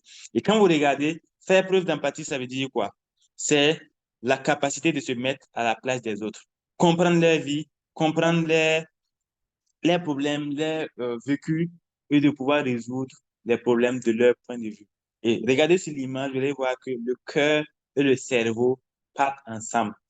Parce que le cœur, c'est ça qui permet de pouvoir exprimer des sentiments, de pouvoir avoir des ressentis. Et le cerveau, c'est ça qui permet de réfléchir. Un cœur sans cerveau, c'est pas bien. Un cerveau sans cœur, c'est pas bien. Les deux doivent aller ensemble. Et c'est pour ça, je vais illustrer pour dire que vous devez connaître vos utilisateurs. Vous devez connaître vos futurs utilisateurs. Pour vous qui voulez innover pour le hackathon, vous devez savoir à quoi ils pensent, qu'est-ce qu'ils voient, qu'est-ce qu'ils disent, vos utilisateurs, qu'est-ce qu'ils entendent, qu'est-ce qu'ils font, à quoi ils rêvent. Vous devez tout connaître sur vos utilisateurs. Et le plus important, de quoi ils ont peur. Est-ce qu'ils ont peur de votre facture? Est-ce qu'ils ont peur de la connectivité? Est-ce qu'ils ont peur de ça, ça, ça? Et qu'ils ont peur de leurs données, de la confidentialité de leurs données? Parce que c'est pas pour rien, on a fait le cours sur le RGPD avec mon collègue Mathieu. Est-ce qu'ils ont peur de ça, ça, ça, ça, ça? Une fois que vous connaissez tout ça, vous ne pouvez que mettre en place des solutions innovantes. Et pour cela, pour que ça puisse réussir, vous avez plusieurs types d'utilisateurs. Il faut tenir compte des cas extrêmes. Et quand il parle de cas extrêmes, c'est quoi? C'est de tenir compte des utilisateurs extrêmement opposés. Extrêmement opposés, quelqu'un qui a un smartphone et quelqu'un qui a un feature phone, par exemple. C'est des téléphones qui sont opposés. Mais quand on veut innover, il faut tenir compte de ces deux personnes. Mais il ne faut pas tenir compte d'une seule catégorie de personnes. Et cette illustration dit que si on prend plusieurs personnes qui ont des besoins, on ne se focalise pas sur des besoins individuels ou des besoins de certaines catégories, mais on se focalise sur le besoin qui est commun à tous. On a un besoin qui est toujours commun à tous. Par exemple, on est 10, chacun est assis, il y a une personne qui a iPhone 15, une personne qui n'a pas iPhone 15. On est assis, on n'a pas les mêmes problèmes, mais notre besoin commun, c'est de manger. Et quelqu'un qui nous propose à manger, on va tous acheter à manger. C'est un exemple, je donne juste pour illustrer que l'innovation doit tenir compte de tous ces paramètres-là pour pouvoir valider vraiment votre idée et aller de l'avant. Et en termes d'outils, par rapport au design thinking, on a des outils qu'on utilise la plupart du temps. Et ces outils-là, je vais juste vous donner quelques noms, on n'aura pas le temps de tout voir pour aller vite. On a ce qu'on appelle la carte des parties prenantes. La carte des parties prenantes, je vais peut-être vous donner une petite illustration. C'est la carte qui permet de pouvoir voir qui est autour de vos utilisateurs. Parce que quand on parle d'utilisateurs, ne prenez pas uniquement vos utilisateurs, prenez les personnes qui sont autour de vos utilisateurs, qui interagissent avec votre utilisateur, pour pouvoir mieux comprendre ces personnes, mieux comprendre votre utilisateur, ses attitudes, ses habitudes, et pouvoir mieux lui proposer des services. Quand on décide de mettre en place une solution pour un malade, on sait qu'il y a l'accompagnant qui interagit avec la personne. Il y a le taximan, il y a peut-être l'agent de police qui vont voir en circulation. Eux tous sont des parties prenantes. Parce que toutes ces personnes, il faut arriver à analyser, à observer, à discuter avec ces personnes pour mieux comprendre certaines situations avant de venir innover pour votre utilisateur. Besoin de recherche. En tant qu'innovateur, nous n'avons pas les connaissances dans tous les domaines. Donc, il y a ce qui est connu, ce qui est inconnu. Et notre rôle, c'est de faire des recherches documentaires et aussi à travers des interviews avec des experts sur l'inconnu. Je ne suis pas forcément dans le domaine de la comptabilité, mais je peux développer un logiciel de la comptabilité parce qu'il me faut discuter avec un expert comptable afin de mieux comprendre. Donc, il faut toujours aller, n'hésitez pas. Il y a la carte empathique. La carte empathique, on va voir un peu plus loin. C'est une carte qui permet de regrouper l'ensemble de vos utilisateurs et de faire sortir des points communs. Ce qu'ils pensent, ce qu'ils voient, ce qu'ils disent, ce qu'ils font. Et cela vous permet de générer ce qu'on appelle les problèmes et définir les besoins.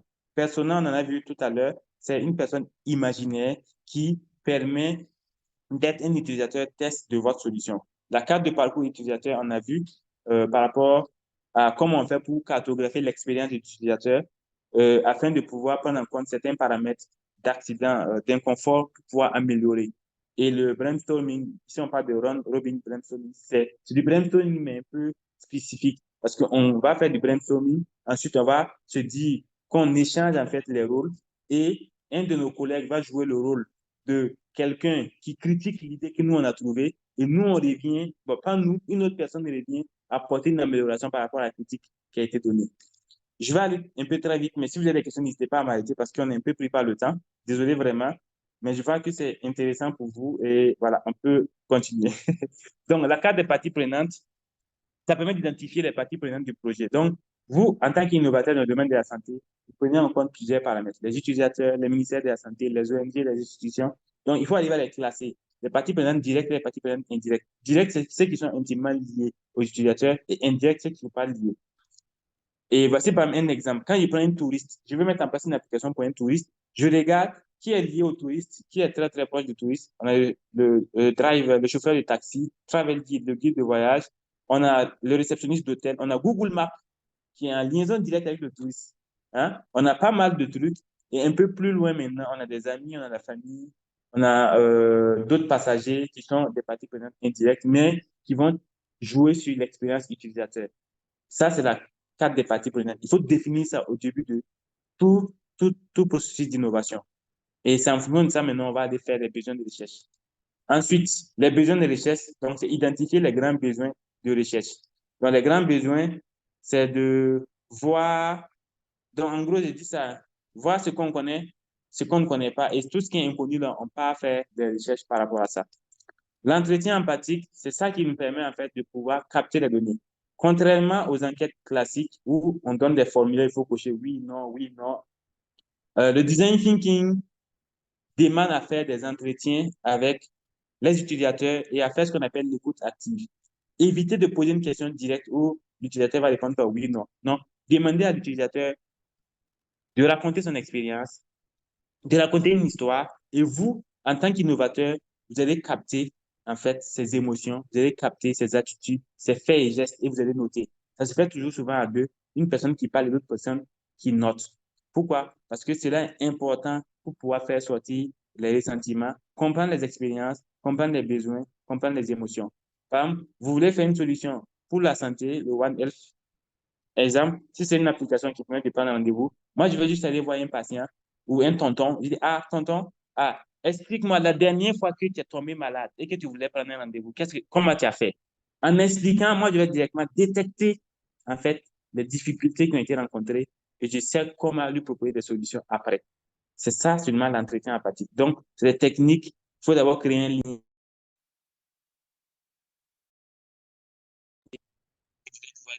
Ouvrez pour la personne se connecte à vous, vous allez pouvoir discuter sans problème.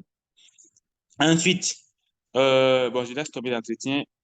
La cartographie, la carte empathique, pardon. Donc, comme j'ai dit, donc vos utilisateurs sont au centre et en haut, vous allez juste noter les informations. Qu'est-ce qu'ils pensent, qu'est-ce qu'ils ressentent. Donc, dans ce que vous écoutez dans les conversations, lors des entretiens, vous allez pouvoir noter. En m'expliquant, il était frustré, il était heureux, il n'était pas heureux. Donc, on arrive à percevoir tout ça et on note. Qu'est-ce qu'il voyait, qu'est-ce qu'il disait, il faisait, qu'est-ce qu'il entendait. Et on analyse tout ça, on fait sortir les problèmes en bas. OK? Quels sont les problèmes, les obstacles qui sont rencontrés par ces utilisateurs-là, les peurs, les frustrations. Et à droite, nous, on va voir quels sont leurs désirs, quels sont leurs besoins, les espoirs et les rêves. Et une fois qu'on a ça, c'est fini. On peut facilement innover pour ces personnes-là parce qu'on connaît leurs besoins. Sans que eux, il ait à le dire. C'est juste en les écoutant, on a fait ressortir les problèmes nous-mêmes. On a pu analyser, faire sortir les besoins et on innove, on va mettre en place des innovations pour ces personnes-là. Alors, oups, oui, ça va venir. Je vais cliquer de l'autre côté. Désolé, ça ne passe pas. Ok, je suis trop parti. Voilà, le persona. Donc, le persona, c'est quoi? C'est un personnage imaginaire, un archétype, comme dit. Il représente un groupe de personnes dont les comportements, les motivations et les buts sont proches. Donc, c'est de prendre une personne qui va illustrer un utilisateur type.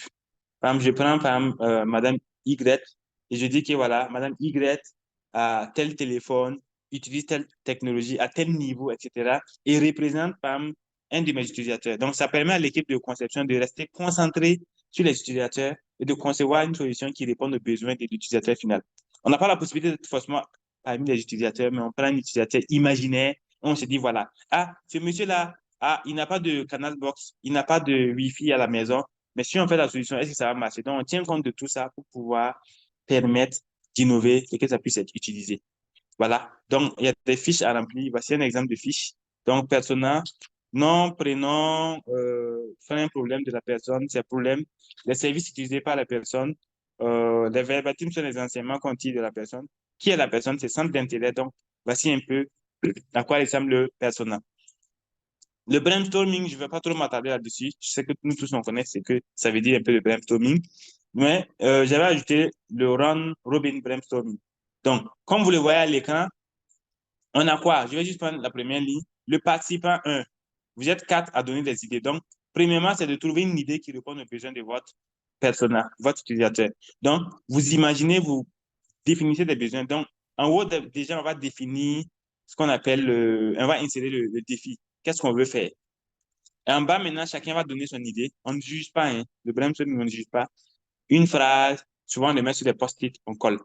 Et le participant 4 va prendre l'idée du participant 1 et il va répondre à la question pourquoi la solution va échouer. Donc, il va dire pourquoi la solution va échouer. Donc, si le participant dit ça, il remet au participant 3 qui va maintenant générer une nouvelle idée qui permet de résoudre le problème qui a été soulevé. Donc, le problème qui a été soulevé, bien sûr, c'est l'insuffisance en fait par rapport à l'idée qui a été définie. Donc, vous avez vu, c'est comme si on avait une intelligence collective. On a 3 personnes minimum qui ont amélioré, qui ont donné et amélioré l'idée. Et ça permet, en fait, faire en sorte que l'idée, à la fin, soit une idée qui est vraiment géniale. Alors, après, on a 3 idées, on peut voter en équipe l'idée qui est la plus prometteuse et on se base sur ça pour aller. Alors, donc, parmi les outils de prototypage, le point 5, donc, j'ai dit tantôt que le prototype, c'est de mettre en place un modèle réduit ou un prototype plus ou moins fidèle de ce que nous souhaitons concevoir afin de pouvoir le tester rapidement avec les utilisateurs pour avoir ce qu'on appelle un feedback. Et le prototypage, on a plusieurs types. Pourquoi prototyper déjà? On aime dire que une image vaut 1000 mots. Et moi, je dis, un prototype vaut 1000 images. Donc, imaginez alors le fait que le prototype puisse parler et convaincre. Pourquoi un prototype? C'est pour gagner en empathie, pour explorer, construire, pour mieux penser, pour découvrir des domaines inattendus à explorer parce qu'il y a des réactions face au prototype là qui peut faire « Ah, là, il ne faut pas qu'on parte dans ce chemin-là, il faut qu'on change. » Donc, ça vous permet de tester et affiner la solution avec les utilisateurs, de vous inspirer, d'inspirer les autres en montrant votre vision. Et les différents niveaux de prototype,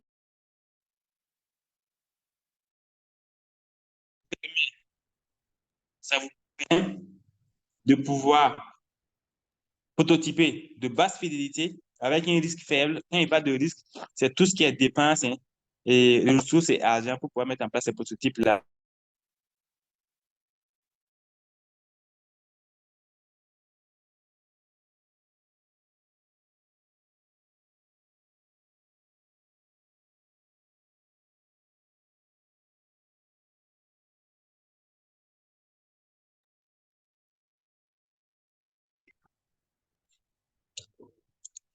Allô? Ouais, je pense que vous m'entendez maintenant. Désolé de l'interruption. Donc, et voilà. Donc, les formats de prototypes qu'on a, on a ce qu'on appelle le prototype papier, on a le prototype wireframe statique, c'est les images, on a le prototype dynamique qui réagit vraiment, et on a ce qu'on appelle l'application complètement développée. Mais ça, c'est un risque si vous partez dans ça. Donc, il faut toujours voir ce qui est moins coûteux et plus rapide à faire pour pouvoir avoir l'avis. Déjà, vous pouvez même dessiner, comme vous l'avez vu pour l'hôpital, nous, on a dessiné l'interface, on a fait tester avant de concevoir. Et c'est très intéressant quand on passe par cette méthode-là. Alors, le prototype sur papier, c'est juste monter des slides et on ne va pas trop commenter là-dessus. Voilà, par exemple, une application. Voilà, où il y a des écrans. Donc, ça, c'est une application mobile, par exemple. Donc, vous allez voir qu'on dessine. Voilà. Ensuite, on peut faire les smartwatches avec une application. Donc, on peut juste avoir un carton. On a différents écrans. On part pour tester avec l'utilisateur. On dit, bon, voilà, voici ça. On amène, quand on appuie ici, on enlève cette feuille, on remplace par une autre feuille. C'est pareil pour l'écran des montres là. Donc, c'est des prototypes.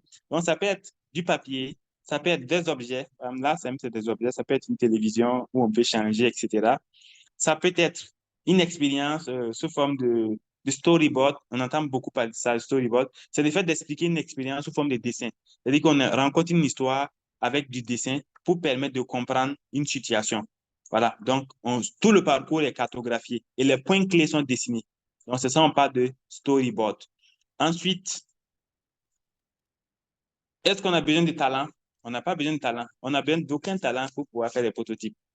Il faut juste savoir exprimer juste quelque chose qui va illustrer votre idée et vous allez voir que c'est très facile de pouvoir expliquer votre solution. Donc, on est pris un peu par le temps, je vais aller vite, désolé. Donc, wireframe et maquette. Donc, un wireframe, c'est quoi? Le wireframe, comme je l'ai dit, c'est la maquette fil de fer, en termes traduits simples là, de l'interface. OK? Donc, c'est un schéma de la structure des fonctionnalités de votre application. Donc, quand on dit fil de fer, c'est très long. En fonction des étapes, des actions, j'ai parlé d'actions au niveau de l'expérience utilisateur là. Donc, chaque action est illustrée sur du papier avec l'interface utilisateur qui est dessinée.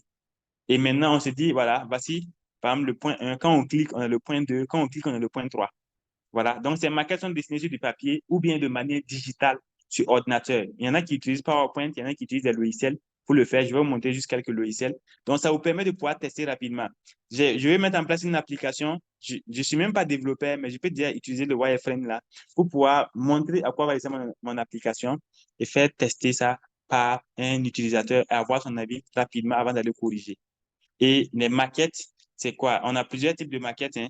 Donc, ce qu'on appelle le zoning, où c'est juste montrer les structures, les blocs, des pages. On a le mock-up, que vous connaissez beaucoup, qui permet en fait de pouvoir prendre un visuel et intégrer en fait sur un écran. Ça peut être tablette, téléphone, etc. pour pouvoir exprimer à quoi ça va ressembler. On a le prototype.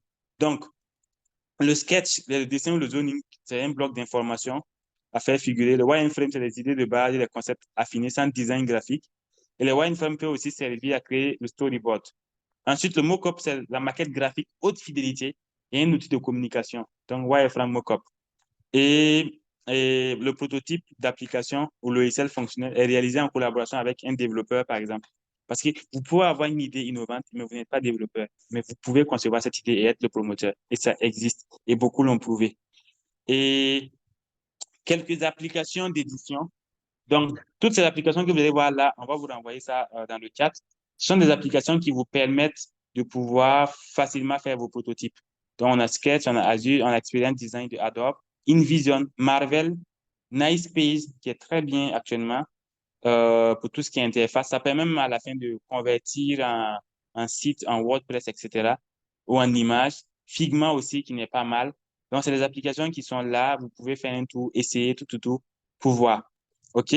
Donc, comme on est pris par le temps, je vais me stationner là avant la conclusion et les questions-réponses où nous allons discuter ensemble juste en 5-10 minutes, maxi, sur le design thinking en lien avec l'hackathon. Parce que pour le dire, un hackathon, dans l'esprit du hackathon, c'est de mettre en place une solution inexistante ou une solution qui existe mais qui a besoin d'être améliorée. Et pour cela, il y a une démarche qui était faite. Donc, pendant le hackathon, malheureusement pour le hackathon, c'est pas sûr qu'on le fasse, mais nous, on aurait voulu en tout cas que les équipes essaient d'expérimenter le design thinking. Si vous souhaitez vraiment créer, si votre solution n'existe pas vraiment, il y a la possibilité d'expérimenter. Et voilà. Mais à d'autres occasions, on mettra en avant encore une nouvelle vision du hackathon où on va même accompagner les équipes là dans les démarches. Ça va permettre en même temps de les former. Mais comme je l'ai dit, les textes explorateurs, on les a vérifier par rapport à la situation. Donc, si vous avez besoin, en tout cas, d'assistance, n'hésitez pas, parce que chaque tech explorateur est ambassadeur de son pays et se porte volontaire pour coacher les équipes localement afin que on puisse aller à la compétition à la tête haute et défendre le pays. Voilà. Je ne dirais pas que ça sera le cas pour tout le monde, mais peu importe le tech explorateur, que vous soyez en Côte d'Ivoire, que vous soyez au Bénin ou en Mauritanie, au Sénégal, si vous avez besoin de l'assistance d'un tech explorateur qui est au Burkina comme moi ou dans un autre pays, n'hésitez pas. Le groupe est là, posez vos questions. On peut créer une réunion spéciale avec vous pour pouvoir mieux vous donner les informations qu'il faut, vous assister. Alors, j'ouvre le micro, la parole est à vous. Je vous écoute.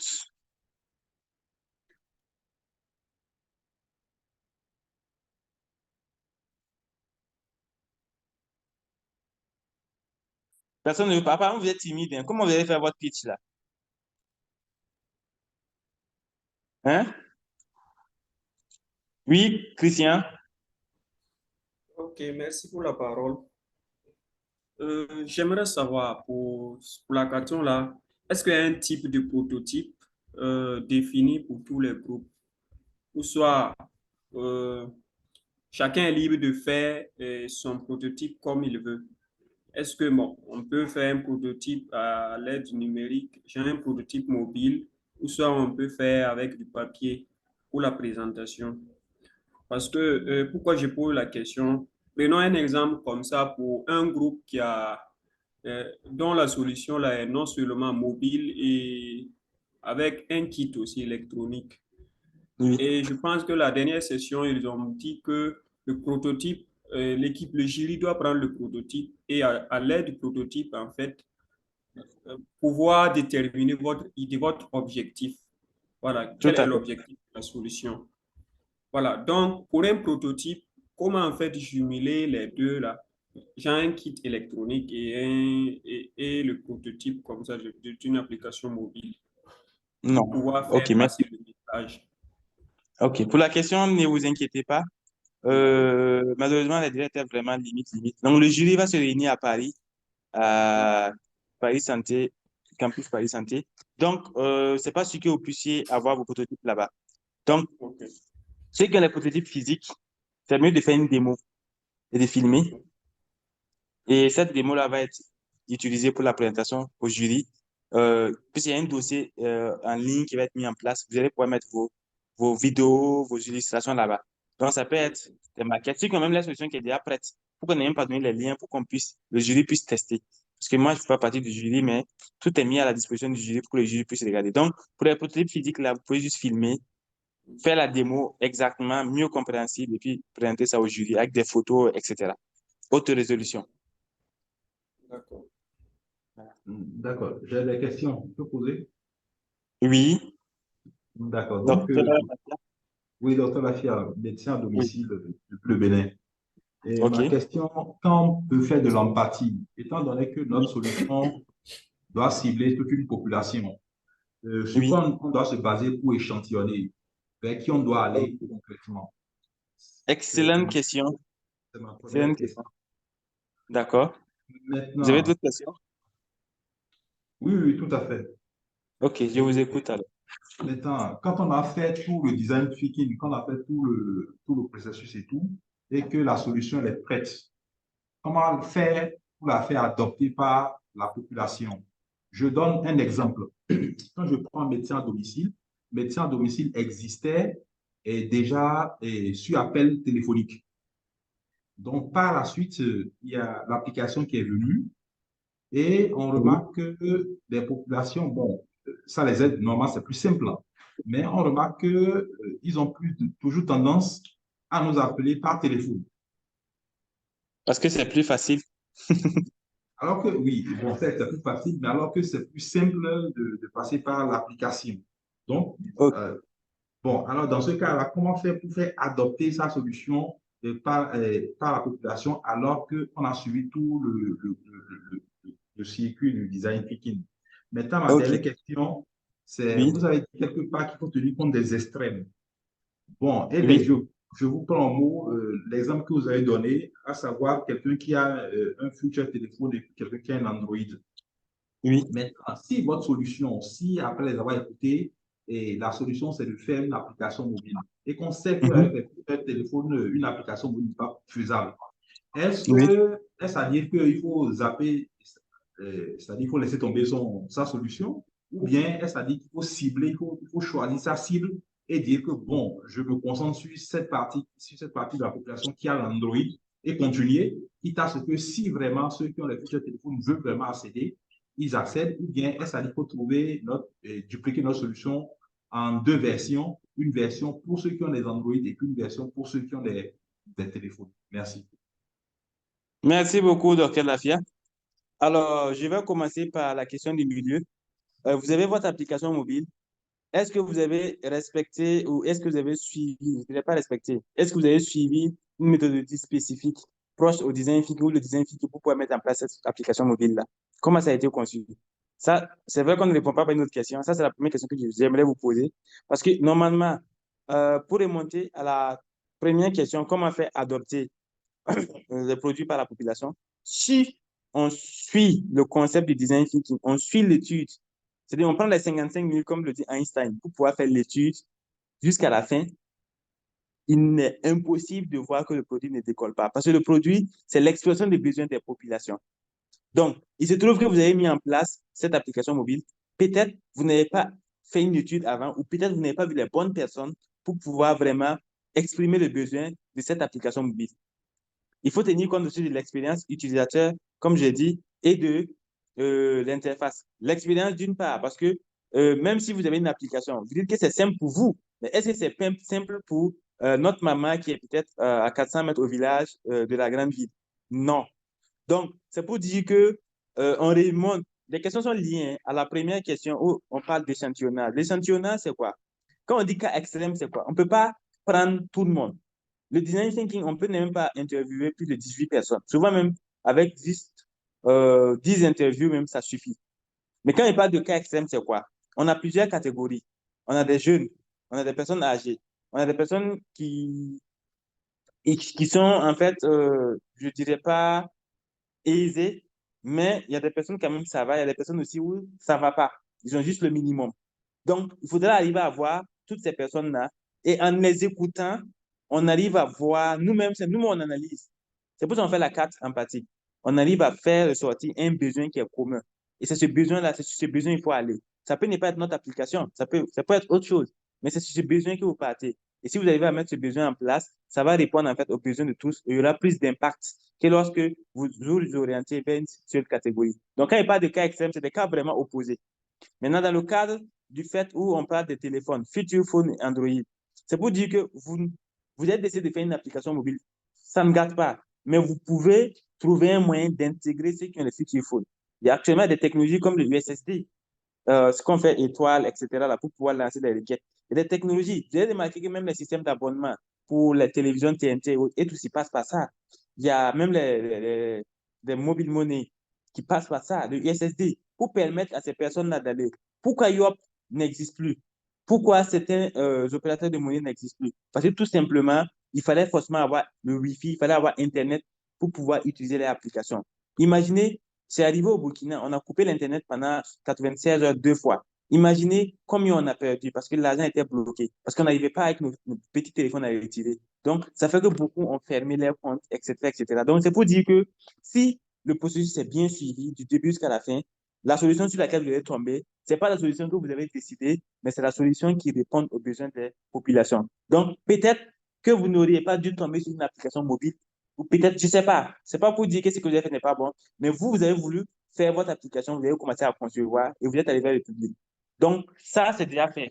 Donc, vous avez fait votre application, maintenant, c'est comment faire adopter. Donc, on revient maintenant à BigiFog, le modèle comportemental. BigiFog dit que si vous voulez faire adopter votre solution à une personne, c'est simple. Il faut jouer sur la motivation et l'aptitude. La motivation, c'est simple. Vous allez voir qu'il y en a qui font, je ne sais pas si votre application, l'utilisation est payante ou pas. Il y en a qui peuvent faire des promos, il y en a qui font des tombolas. Tout ça, ça s'appelle de la motivation. Puisque l'application est déjà conçue, on n'a pas le choix. Je me rappelle que quand on voyage, souvent dans les compagnies de transport, là, il y a des marketeurs qui sont là, qui font du marketing. Je ne sais pas trop comment donner ce terme-là, mais c'est du marketing agressif. Mais à la fin, on paye le produit, on est content, mais peut-être à la maison, on ne va pas l'utiliser. Ça nous pousse à changer de comportement. Donc, c'est des méthodes qui existent, même dans la communication. L'innovation, ce n'est pas seulement dans votre application, ça peut être dans votre manière de communiquer avec vos utilisateurs. Ça peut être dans vos pubs, ça peut être dans vos visuels, vos flyers que vous mettez à disposition. Qu'est-ce que l'utilisateur gagne? Comment vous communiquez? Si vous arrivez à mettre tout ça dans une logique d'innovation qui tienne compte vraiment de ce qu'ils aimeraient écouter, pas même la manière de prononcer les phrases, de faire votre promotion là. Si vous voyez, même si c'est en langue locale, etc. Par exemple, nous, quand on a fait Diagnose Me était en langue locale. Ça, c'est un. De deux, Diagnose Me avait un guide vocal pour que les personnes malvoyants puissent utiliser. Et de trois, Diagnose Me était aussi avec des illustrations graphiques pour permettre aussi à d'autres catégories de personnes, même les enfants, de pouvoir comprendre. Donc, on a tenu compte de tout ça. On avait ça en 3 langues locales du Burkina. Donc, c'est pour dire que c'est des études qu'on a menées. On a vu que c'est vraiment ça le besoin. Et c'est super parce que, je ne sais pas si vous connaissez déjà le design thinking, Mais je vous pousse vraiment à creuser encore vers ça. Ça va vous aider à améliorer votre solution. Parce que souvent, on peut tomber sur une solution, on pense que c'est ça, mais après, on dit, oh, on est passé à côté. C'était pas ça, il fallait. Donc, pour ceux qui ont les feature phones, ça ne veut pas dire que vous n'allez pas les inclure. Il faut juste trouver des services qui font appel à leur téléphone où vous allez pouvoir les intégrer. Voilà. Donc, je ne sais pas de quoi choisir votre application, mais vous avez dit qu'avant, on appelait. Mais pourquoi ne pas passer par des SMS? Ça aussi, on trouve que c'est compliqué. Pourquoi ne pas passer par des codes ou des bips, etc. On ne sait pas. Voilà un peu ce que je peux dire. Je ne sais pas si ça répond à votre question. Et ma question aussi reste en suspens. Merci. D'accord. Merci beaucoup. Ça répond à mes préoccupations. Et votre question, c'était quoi déjà? La question, c'est est-ce que vous avez mené une étude spécifique avant de concevoir votre application? Oui, on a mené des études spécifiques, et puisqu'on était parti en fait des besoins sur le terrain, des besoins constatés, et c'est de là qu'est née en fait l'application. En fait. Les besoins, c'est des enquêtes que vous avez fait? Non, pas vraiment des enquêtes, puisqu'on était, on était des médecins et sur le terrain, on a constaté en fait des défaillances OK. au niveau de la prise en charge médicale en ambulatoire. Et c'est de ces Oui. défaillances qu'on a eu des entretiens quand même avec certains patients. On les recevait en fait en consultation ou quand ils nous sollicitaient pour venir à la maison, puis c'était comme ça fonctionnait. Ils venaient nous négocier en griffe, en clinique, OK. à la clinique. Donc, c'est au cours de ces entretiens, c'est un peu comme ça qu'on s'est dit, mais tiens, il faut en arriver à cette solution et c'est comme ça qu'on a abouti à la solution. OK.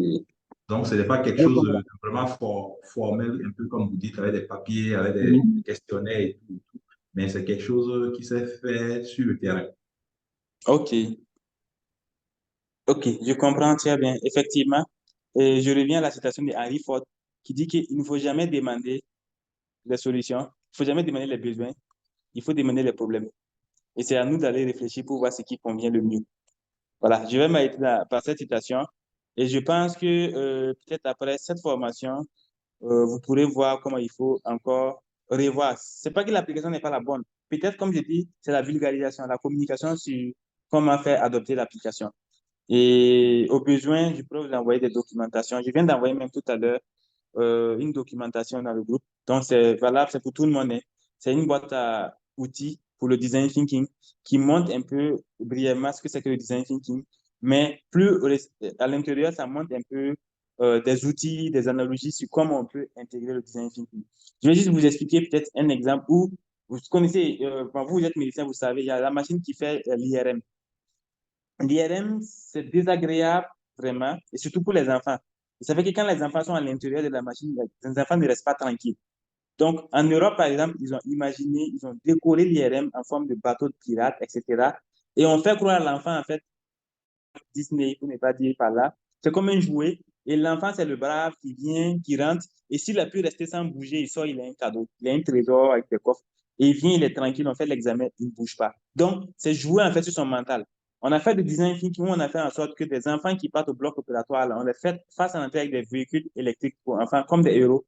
Et ça fait que ça enlève le stress, ça enlève plein de trucs. Donc, en fait, ce n'est pas forcément la solution, mais le design thinking aussi, ça peut être d'autres process, ça peut être dans la communication, ça peut être dans l'organisation, etc. Donc, c'est pour dire que vous pouvez toujours implémenter une solution pour pouvoir voir vraiment où se situe le problème. Donc, nous, on parle d'études diagnostiques et vous allez pouvoir apporter les solutions qu'il fallait, qu'il faut, en fait, pour pouvoir avoir plus. Mais je pense qu'on aura l'occasion de vous coacher par rapport à ça, si on a le temps. Vous êtes au Bénin, malheureusement, je ne sais pas si votre explorateur est en contact avec vous. Non, on n'a pas encore pris contact. OK, je vais essayer de voir s'il est disponible au pays. Je vais essayer de l'orienter vers vous. Il pourra beaucoup, parce que lui, il est beaucoup plus dans e-digital. Il fait même le panorama en fait, des solutions numériques de la santé en Afrique. C'est Degbo. D'accord. Quand vous parlez, je pense que c'est beaucoup plus la communication alors, puisque Ça peut être la communication. Oui, ça c'est la communication. Puisqu'on est aussi limité par, au niveau de l'Ordre national des médecins du Bénin, on est limité par la communication. Donc, il y a les contenus qu'on peut faire passer, il y a les contenus qu'on peut faire passer. Donc, voilà quoi. On tient compte de tout ça. Justement. Donc, en fait, c'est un processus. Vous pouvez vous mettre en une semaine, vous pouvez faire le design thinking. Vous prenez les 5 étapes, vous faites en une semaine. Je me rappelle qu'une fois, en passant, j'ai vu devant une boutique, en ce moment, on venait d'avoir ce qu'on appelle la fibre et autres là. Ils ont écrit restez connectés même depuis vos toilettes. En fait, c'est de la communication, mais ça attire. Et quand vous partez, vous savez ce qu'ils vendent? C'est que des répéteurs Wi-Fi. Parce qu'on se dit que les box qui sont émis par les opérateurs, là, la portée n'est pas grande. Donc, ils vous vendent des multiprises que vous mettez sur les prises et ça permet de diffuser dans la maison. Mais ce qu'ils ont mis, c'est rester connecté depuis vos toilettes. Donc, la curiosité appelle même le client à s'arrêter, à chercher à comprendre. Donc, tout ça, c'est des trucs qui sont travaillés pour pouvoir permettre d'avoir plus l'adhésion des clients. Et j'invite aussi à explorer beaucoup plus le modèle de Vigifog, là, parce que ça va beaucoup aider. On a ce qu'on appelle le niche marketing. Voilà. Donc, qui permet aussi de pouvoir amener des utilisateurs à payer vos produits sans les forcer. Voilà. Je ne sais pas s'il y a d'autres questions. Pas d'autres questions? OK. Par rapport au président Hackathon. Ah, OK. Oui, Faridatou. J'ai une question. Oui, Je j'aimerais vous savoir écoute. comment entrer en contact avec vous. Je pense que vous êtes du Burkina Faso, c'est ça? Oui, moi, je suis du Burkina Faso. Je suis hébergé par l'association Faso Civique que j'ai présenté tantôt à Ok. Tangé. Mais dans les mails que je vous envoie à mon numéro WhatsApp, là-bas, je suis dans le groupe aussi. Donc, souvent, je fais des publications. Ok. Donc, au besoin, on pourra se contacter. Je pense qu'il y a d'autres équipes qui avaient aussi manifesté un besoin. Donc, moi, je suis en train de D'accord. voir comment vous mettre à disposition le local de façon civique avec la connexion au débit pour vous permettre de travailler et puis vous coacher si ça vous intéresse. Donc, il faudra qu'on ouvre une liste pour voir parce qu'on n'a pas assez de place aussi. Étant donné qu'on a beaucoup d'équipes au Burkina, on va voir et puis on va prévoir tout ça. Mhm. D'accord. Et puis, nous qui sommes D'accord. au Bénin, Merci. par rapport à notre test Explorer, comment entrer en contact avec lui? Oui, lui, je vais voir, parce que je vais lui envoyer un mail tout à l'heure, parce que souvent, la plupart des tests explorateurs ne sont pas sur place parce qu'ils bougent beaucoup. Il y en a qui sont souvent dans d'autres pays. Donc, son nom, c'est Cédric Begbo. Je vais essayer d'appeler tout à l'heure après la formation pour voir. Et puis, je vous reviendrai, comme j'ai votre nom, donc je sais de quel groupe il s'agit, par mail ou bien par appel. OK, merci. Alors, autre question? Alors, donc, l'objectif de cette formation, vraiment, c'était de vous permettre, hop, voilà, c'était de vous permettre de pouvoir voir comment vous pouvez intégrer, en fait, le design thinking dans ce que vous faites actuellement, en fait, de vous permettre de sortir un produit vraiment spécifique qui va séduire le jury. Donc, n'hésitez pas, si vous avez des questions, n'hésitez pas vraiment à revenir, que ce soit dans le groupe, que ce soit par mail, par WhatsApp. C'est avec plaisir que je vais partager toujours mon expérience avec vous et que je vous souhaite en tout cas bonne chance à ce que voilà, vous puissiez avoir des projets terminés qui puissent en tout cas retenir l'attention du jury. Je ne sais pas si vous avez d'autres interventions. On est beaucoup pris par le temps, mais comme c'était intéressant et passionnant, parce que moi, il ne m'arrête pas. Hein. Quand je commence, c'est un sujet qui me passionne. Et voilà. Questions ou réactions?